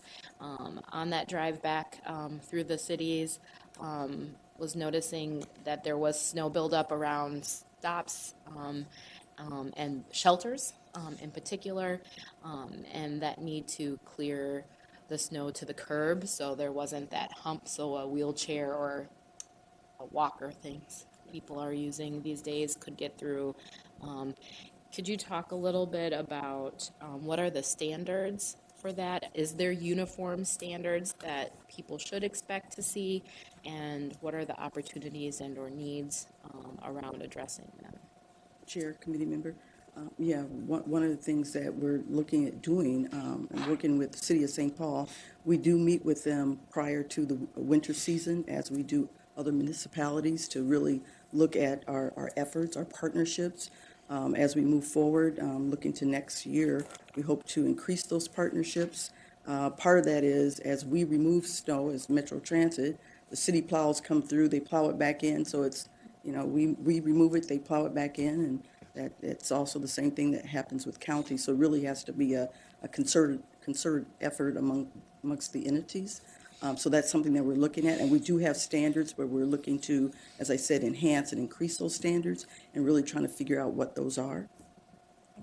Director Thompson. Madam Chair and Council Member, also with those that are certified in Metro Mobility, some of those they use fixed route often, but during snow events they'll switch over to Metro Mobility, partly because of the mobility of sidewalks not being plowed, and the Metro Mobility driver will assist them to the bus. And so we see some of our customers that can be both fixed route and Metro Mobility will make some decisions on which service to use based on snow, and we've kind of increased our communications with them that try to plan for some of those bad weather days to use Metro Mobility, though that service gets impacted too by the snow, but at least can overcome some of those issues with snow being a barrier to getting to one of their stops, at least in the first day or two after a storm, so things can be cleared out.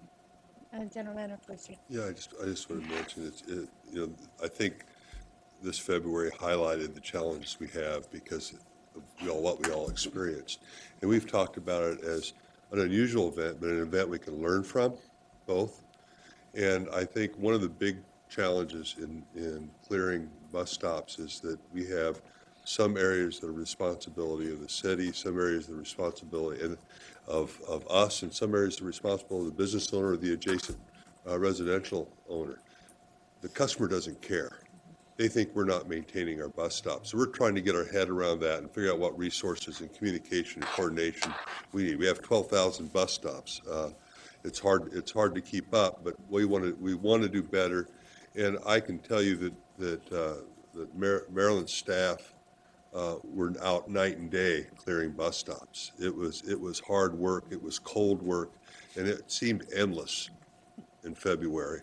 So part of this is being resourced to handle situations, severe and extreme weather situations that we may not expect. There's complications in that because that may require more on-call resources. As you can imagine, there's always complications in having more on-call resources. So, we've talked about that. Maryland, we've talked about this as a learning experience, not a judging experience, because who can judge how you performed this last February? But I think we want it to be we want to learn from it and go forward. And that it's going to take, I'm telling you, it's going to take more resources. Because we did whatever we could within the resources that were given Maryland or staff. Any additional questions? Go ahead. Madam Chair, I just want to make sure I'm clear.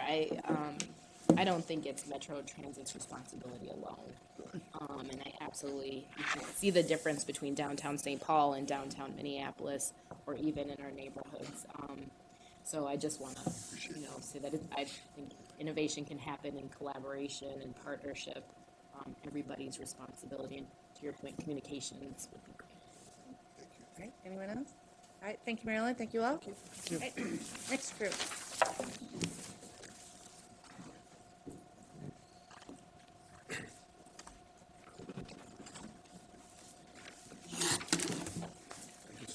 Welcome. Good afternoon, Madam Chair, council members.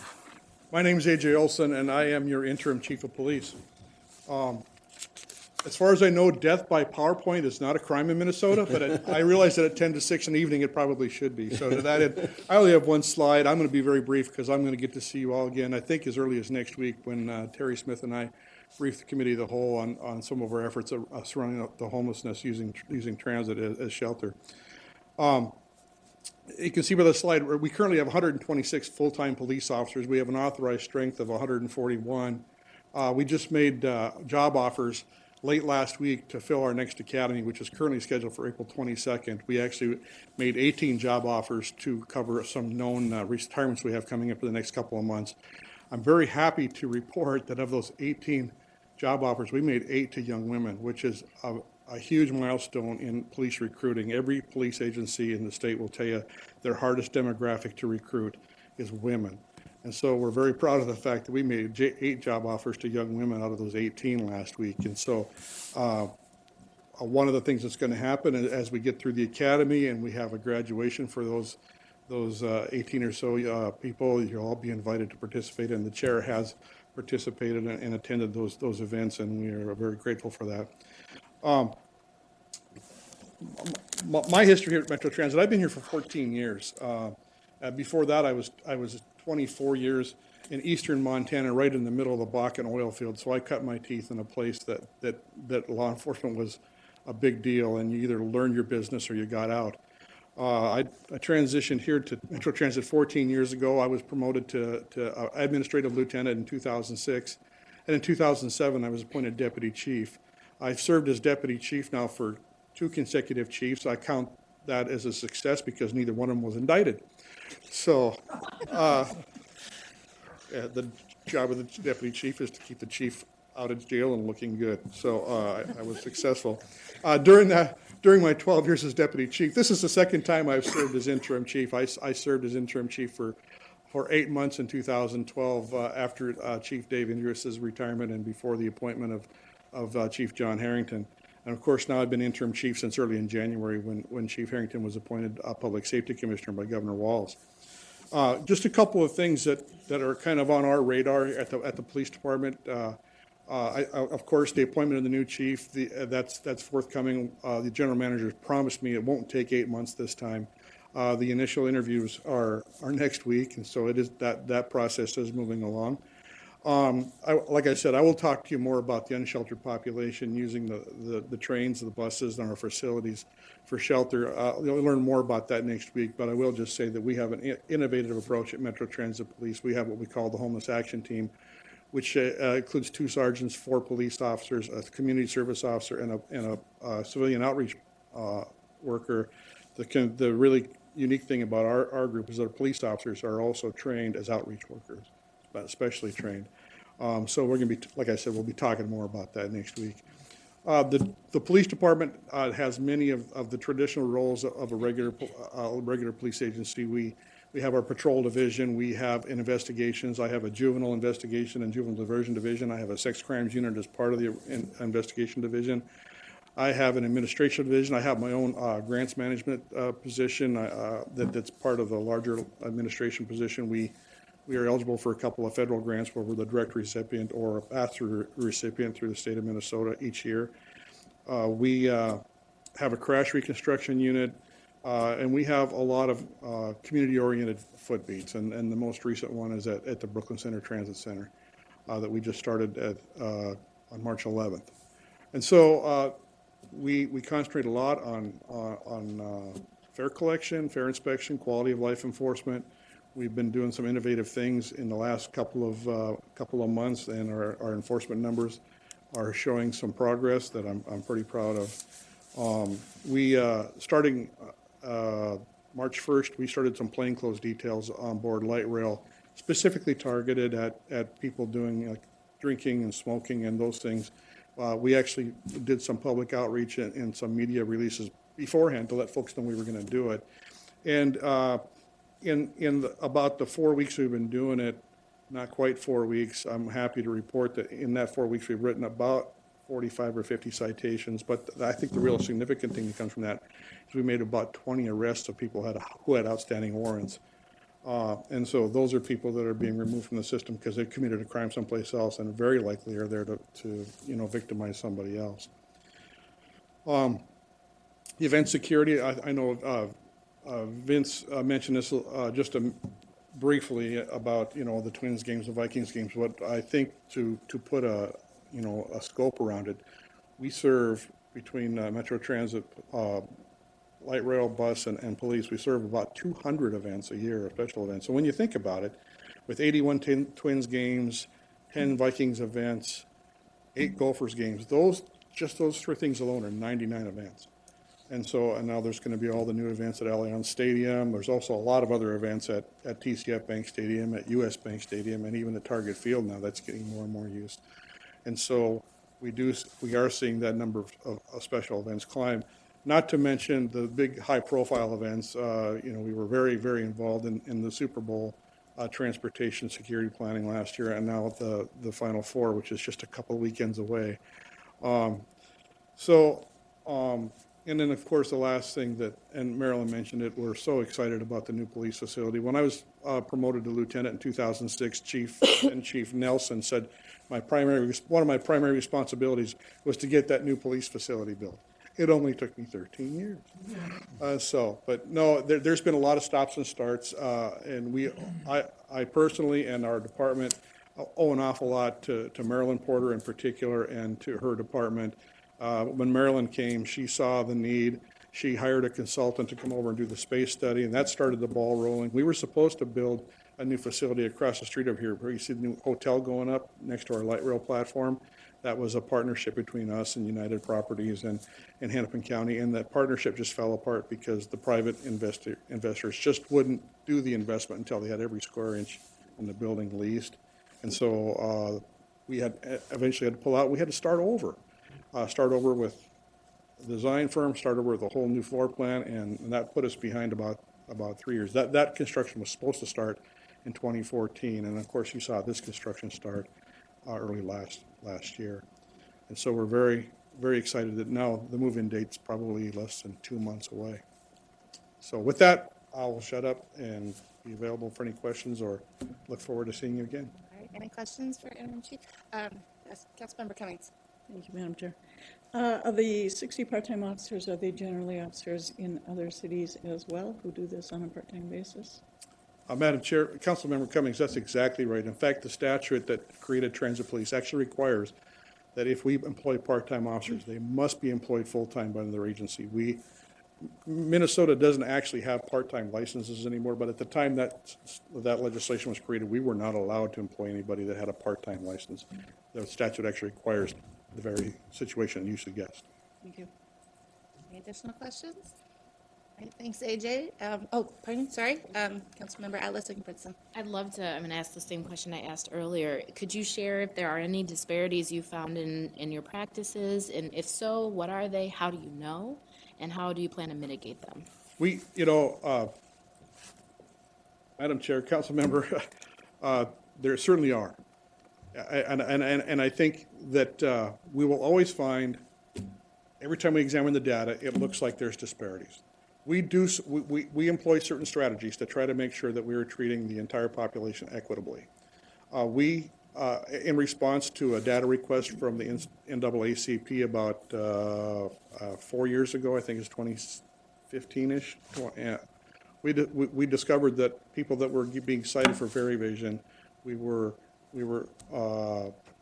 citing first-time offenders for people specifically black residents and Native American residents at a much higher rate than white residents. So we employed another strategy where we require our officers that for first-time offenders, every first-time offender gets a documented warning. And so that we can try to demonstrate that we're trying to treat everybody equally. We employ other strategies, like when we're doing enforcement on light rail vehicles, that we try to do enforcement with more than one person, at least two and sometimes three. The reason for that is once you find a fare violator, you as an officer get engaged with that person, and you can't continue to inspect the rest of the train usually, but that other officer can. So what we want to do is we want to try to make sure as much as possible that we inspect everybody aboard a vehicle once we start an inspection. So it's strategies like that that we employ to try to make sure that we're treating the entire population equitably. We still find that when we run the numbers, it looks like we're targeting certain populations more heavily. But to be honest, sometimes those routes that generate the most calls are in neighborhoods, the ACPs. I mean, those are sometimes the neighborhoods that generate a lot of calls. And so nobody has, for me, that can share with me the demographic data of what the Route 5 looks like in terms of demographics. All they can tell me is what the demographic makeup of the entire system is. And so when it looks like my call load is really heavy on the Route 5 and the Route 19 in North Minneapolis, or the Route 64 in St. Paul, it looks like I'm targeting, populations of color or economically disadvantaged populations, but that's where the calls are being generated, and those are the people that are calling for the assistance. So it's a very, very difficult situation, and we continue to monitor it. We continue to try to be creative in strategies to try to make sure that we're not specifically targeting. And another example I'll give is the last time we did internal audit, actually engaged a consultant to do the fare evasion audit on I think the most recent audit, and that consultant came out with this recommendation that we, the transit police, should be targeting certain segments of the light rail line on fare enforcement, because that's where they found all the fare evasion at. We say we try to make sure that we're doing fare enforcement along the entire line, so that we're not even inadvertently targeting economically disadvantaged populations or populations of color. That being said, every time we look at the numbers, we kind of shake our heads a little bit and go, what can we do to do better? Sure. My last question is around de-escalation strategies, particularly in dealing with youth. Is there training that's going on for officers about how to deal with young people in a way that they're de-escalating issues or helping to bring down incidents of violence or not contributing to those? Madam Chair, Councilmember, it's a great question again. We have some very specific training based around a couple of areas. One of the areas we identified several years ago we had a challenge was dealing with people who are on the autism spectrum. Sometimes it's not even, they're not affected badly enough that it's very obvious, but we train officers to look for certain cues, and all of a sudden we learn that, hey, by giving these people a little extra second and a little extra space, that they will be compliant, and you don't have to go hands-on and create this big thing. So that was one of the first things we did. But yes, we continue to do that kind of training. In fact, our training cycle this spring, and in fact, I just completed it two weeks ago, is something called Icat Training, and I don't remember what the acronym stands for, but it's all around de-escalation, creating time and distance. In other words, you don't have to run up and get into somebody's space, even if they have a weapon. As long as it's not a firearm, you're not at risk if they have a club or a bat or even a knife, as long as you're not up and invading their space. Create time and distance, look for those cues that might point out that they have a mental health issue, that they might have a substance abuse issue, or look for those cues to de-escalate a system so we're not moving too quickly to deadly force. Councilmember Cummings. Thank you, Madam Chair. Has the Metro Police looked at or used the Vitals app at all? When you mentioned the autism population, I'm wondering if you've ever looked at that. I'm not familiar with that particular program. We did specific training provided by the Barbara Schneider Foundation when we did the autism training, and we continue to reinforce that training, and we actually provide that training to every new academy class too, so every officer is trained. Yeah, I'm not familiar with that, so maybe we can chat sometime. Yeah, absolutely. Councilmember Chambliss. Thank you, Madam Chair. I have a question about the shelter in Brooklyn Center. I drove past there this weekend and noticed the police car out there, so I can see the increased emphasis there. Is there a plan to maybe change the configuration of that building? Some parts of it are pretty closed, maybe making it more open, more glass. Councilmember, I'll maybe get Marilyn to help me out here. That there is a plan to do some remodeling to that building yet this year in preparation of the Sea Line service. I'm not exactly sure what that entails. I know that the first phase is to go through and scrub it up and renew the paint and stuff like that. But then I think there is some plans to refurbish the building. And if you've ever been inside there, you see that it's a really odd design. There are no sight lines through the building. It's almost built like a Z if you look at it from, like Google Earth.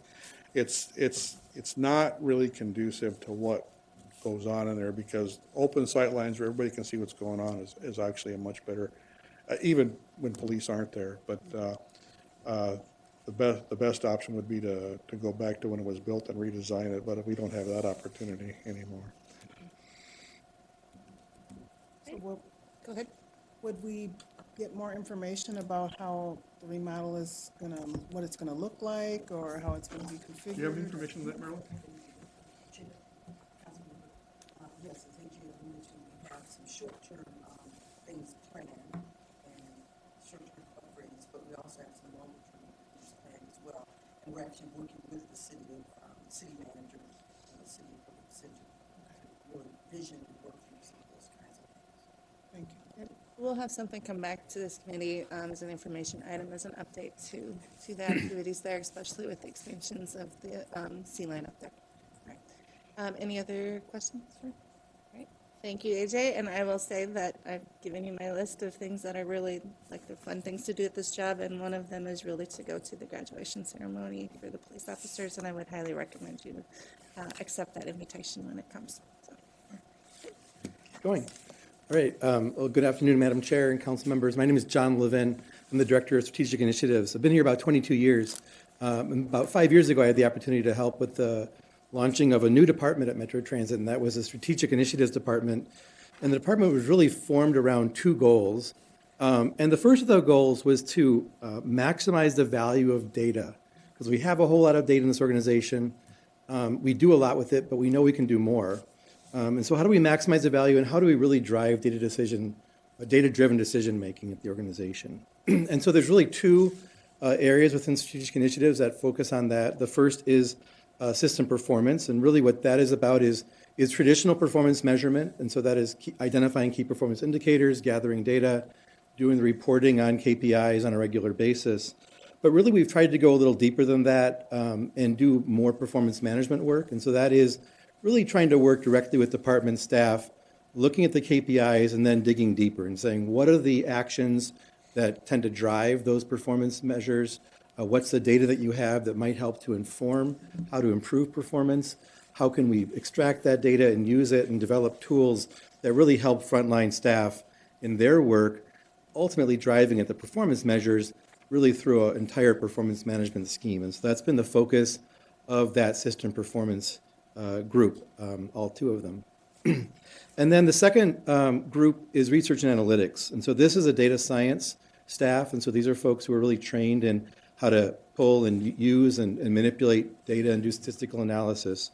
And so they are doing both internal research along a wide range of activities related to vehicle operations, accidents, where are there delays in the system, as well as customer activity and customer sentiment and analyzing ridership, analyzing police activity, just really anything that on the operations side folks want to dig deeper into and do some deeper analytics, that group will help. And for example, on the screen here is an image that came out of some analysis of the 35W corridor and our bus operations during construction last summer, really trying to see where were the delays happening, were they consistent, and then directing the activities of Minneapolis and City of Minneapolis and MnDOT to try to help us move our operations through that corridor more quickly.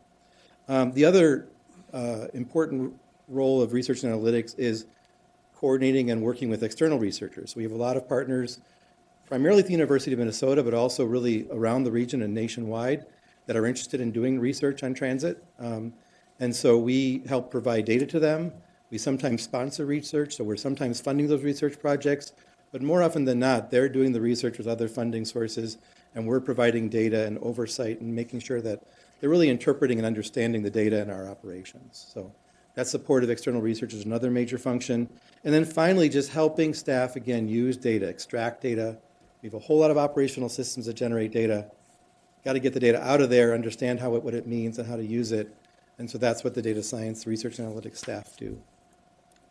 The other major focus of strategic initiatives then is cross-functional planning and initiatives. It's really how do we work on things broadly across the organization. And I won't say we aren't the only home of cross-functional projects. You've heard a number of issues today and projects today, but there are a few that we're working on specifically in strategic initiatives. The first is strategic planning.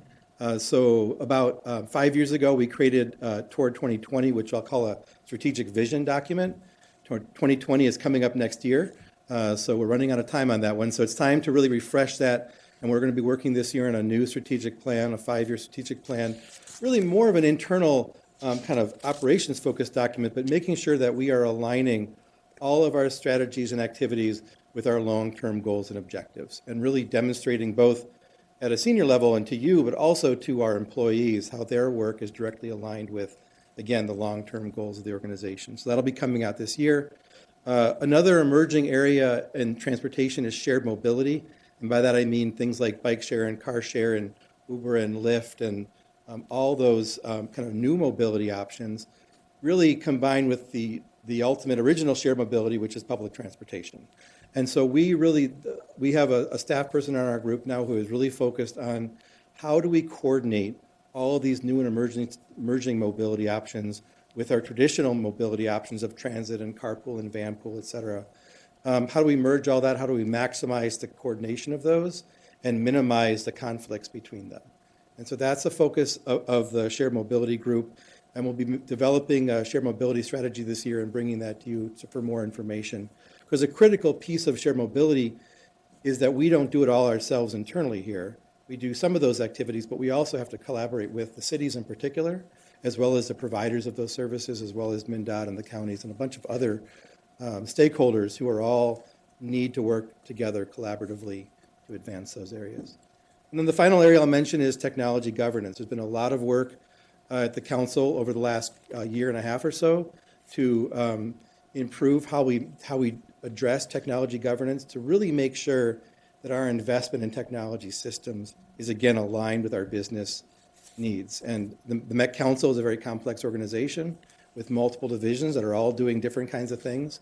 And so there's a need at a council level to really focus our technology, to focus on governance and make sure we're making really good decisions in a transparent and accountable way. There's a similar need within transit, both at Metro Transit and with MTS. And our technology governance work at transit is really a joint effort between Metro Transit and MTS to again say we've got all these different functions. We're making a lot of technology decisions and investment, millions of dollars a year in investment.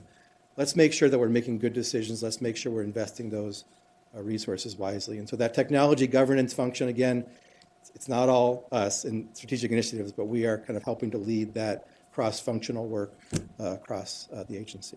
So that's just a really quick look at strategic initiatives. Happy to answer any questions. Any questions? Boy, got easy. Thank you. All right. All right. Great. All right. We're getting late, but we're almost there, so we're going to keep plugging away. Okay?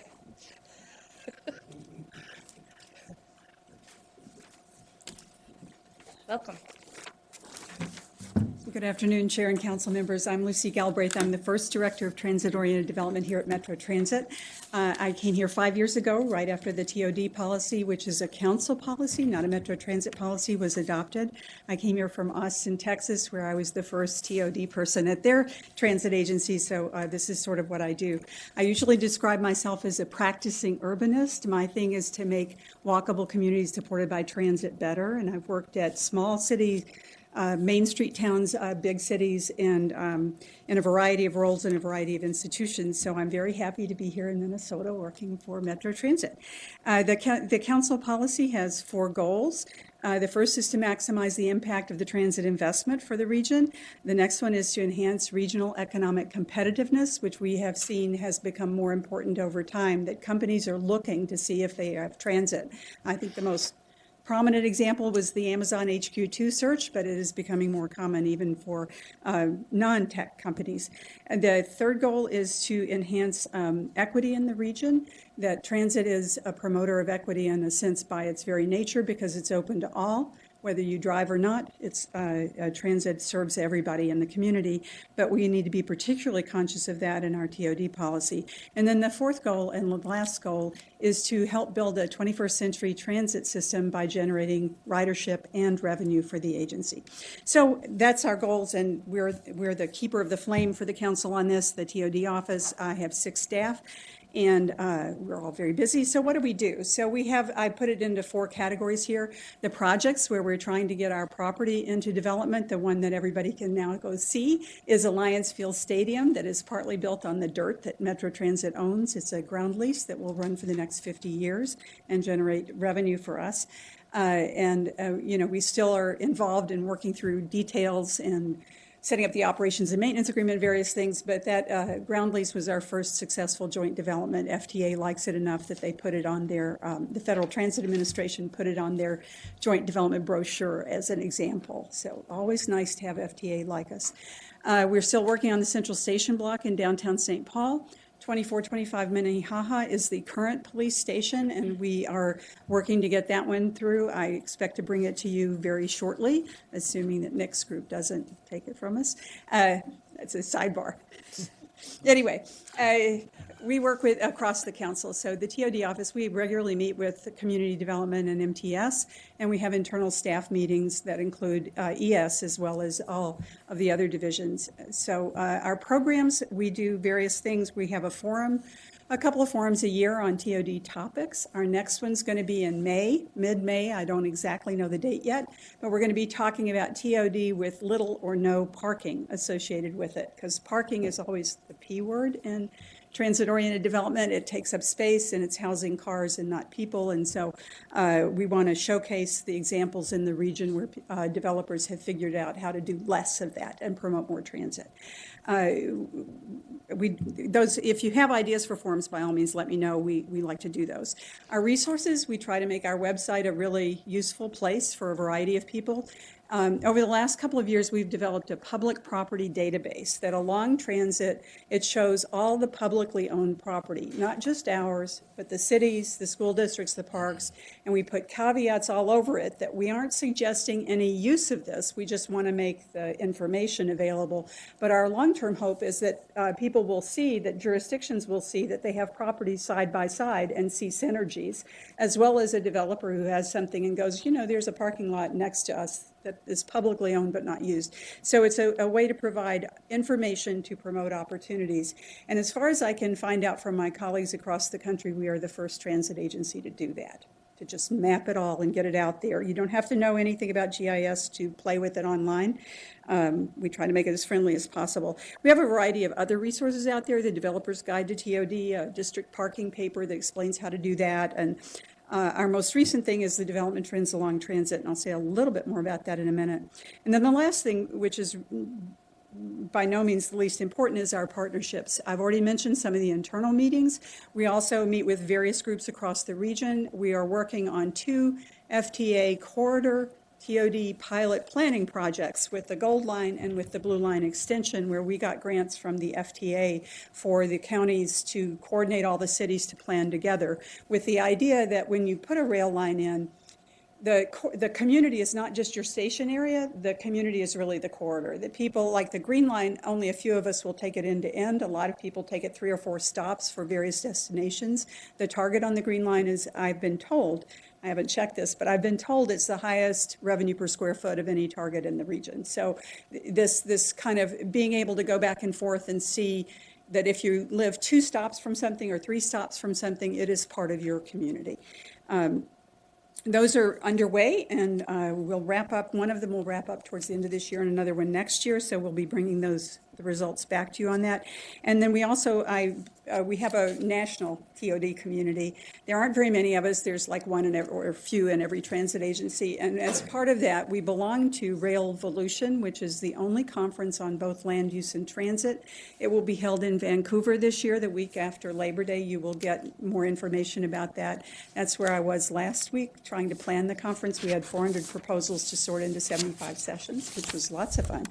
And okay, so this is my last slide, and just quickly to show that this region is already fairly transit-oriented and becoming more so all the time, that over the last, since 2009, 30% of the multifamily development in the region has been located on 2% of the region's land in those orange areas that you see there along transit. And we have seen well, that was the total number of units out there, but the 15,500 new housing units along transitways since 2009, and there are another 15,000 housing units proposed. So the total number of housing units along transit is both large and growing. And so more people can walk to transit, more people have choices about how to access their daily needs. And of course, we're very happy to see that. This report, the Development Trends Along Transit, we did our first one this last December. We will do this annually, and we hope to expand it to more transit ways. For the first one, I mean, this is, you know, I want to go into the weeds, but this is using a lot of different databases and kind of having to clean them and sort them and spend some time on this. So we wanted to do one set first of transit ways and then expand it so that eventually we would map all the transit ways in the region. And with that, I will be glad to take questions or turn it over to my colleague and friend, Bruce Howard. Do you want us to talk about the residential pass program, or do you want me to? I hadn't planned on it. Okay. Well, this is one of our partnerships. That there's an employee pass program that's been very, very successful with Bruce's group, and so we TOD said, well, why don't we try to develop that for apartment buildings or for new multifamily developments where everybody would have a chance to have transit to promote that instead of them building all the garages and trying to drive and everything. So we're working on a pilot program to try it out. You know, stay tuned. We'll see how it goes, but we're looking forward to seeing if that works. And I'll. Any questions from Ms. Galbraith? Councilmember Sterner. Well, thank you, Madam Chair. I just was going to ask one is, does transit bring multifamily housing, or does multifamily housing bring transit? That's a very good question. There's always a lot of arguments about that. But infrastructure changes the value of the land and the opportunities for developers. So whether it's a road or bridge or a transit. And so we could say that transit changes the value and the opportunities, and therefore transit is one of the causal factors. It's never the only one. It doesn't determine the market, but it does make those properties around a station or a bus stop more valuable.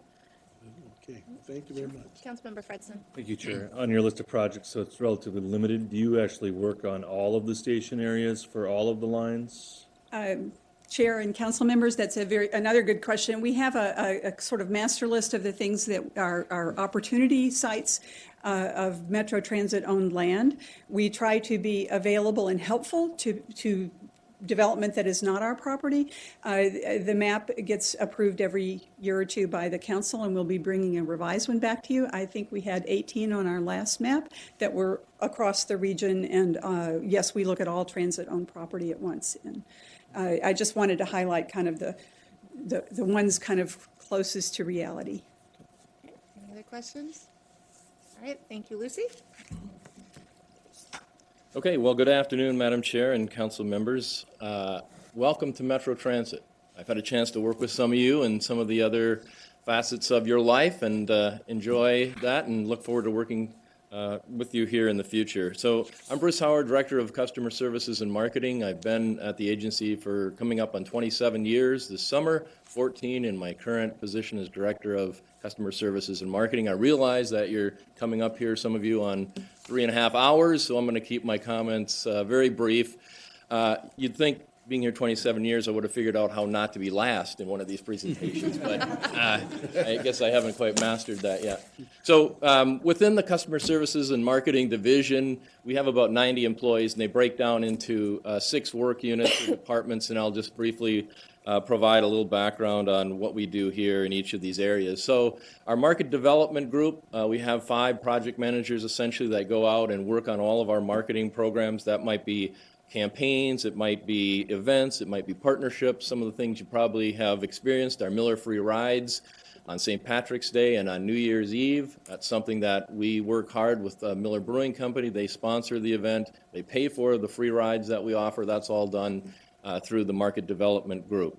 We also go out and launch new services like we'll be doing with the Sea Line coming up here in June. So doing all the promotion and advertising around those kinds of things, and then just ongoing promotion and advertising as well.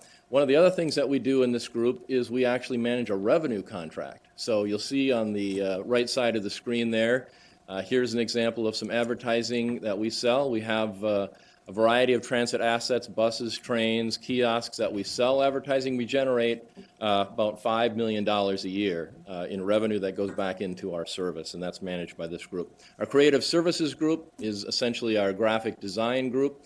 They manage our brand, though. Almost anything you see out here, whether it's this sign over here, the PowerPoint, the vehicle designs, the signage, all of that's done through our creative services group. Also in that group, we have our social media person, and so if you haven't yet, you'll probably want to start following us on Facebook and Twitter and Instagram and some of those others that were mentioned today. We do a really good job of pushing out a lot of information through the social media channels. And this group will also be doing website redesign this year. So we're a major undertaking. We haven't redesigned our website since 2014, and you know how fast technology moves. It's time to do that, and so our creative services group will be leading that this year. Our commuter programs group. This group here manages and administers some of the other services that maybe you're not familiar with that Metro Transit operates, like a ride matching system, which we are actually required by the state to do, and we've done that since the mid-'70s. We also have van pools. We also have biking resources, and John Levin mentioned shared mobility. We're getting into that more with this group as well. We also manage and pass through CMAQ funds, which some of you may be familiar with, that go to several organizations to do travel demand management type activities, and so that's managed by this group. Our transit information staff, we have a call center that averages probably about 15 to 20 people a day on. They take over 1 million calls a year providing transit information. They also, in that group, work on bus stop signage and posting all of the information at bus stops and shelters. As I think someone mentioned, we have 12,000 stops. We now have really decent signage out there. We went through a great project a couple of years ago to upgrade that, and also includes, as you'll probably notice, a bus stop ID number, which you can then use to get text information on when the next bus might be coming to that stop or the next train. And so our group there in Transit Information manages that. They manage our next trip, our online trip planner, and they do a variety of other things to get transit information out there. Customer Relations Group, as you probably know, they take a lot of calls and emails from customers who have issues, whether it's a complaint, whether it's a commendation. They do that. We had about 80,000 calls and emails where we had to triage those last year. Some of those are answered by that staff. Some of those are passed on to our other staff who need to respond on more complicated issues. And we track all of that. And as an agency, we have a goal of getting back to 100% of our customers within 7 days. And we usually do fairly well on that. We've never, I don't think for a month, hit 100%, but we're still trying. And we come very, very close, and that's very important to us to respond to our customers. Also would mention that that group within our customer services area, customer relations, has an outreach group, and they do some of the other projects that are non-light rail. So the BRT projects that are being developed, like Gold Line and Orange Line, and so on and so forth. That outreach group supports that work as well. And then media and public relations. Maybe many of you have seen Howie Padilla. Howie's our spokesperson for Metro Transit and does a real good job with that. But Howie has two other people that work with him. This is a 24/7 operation, and so, of course, those people are on call 24/7 as well.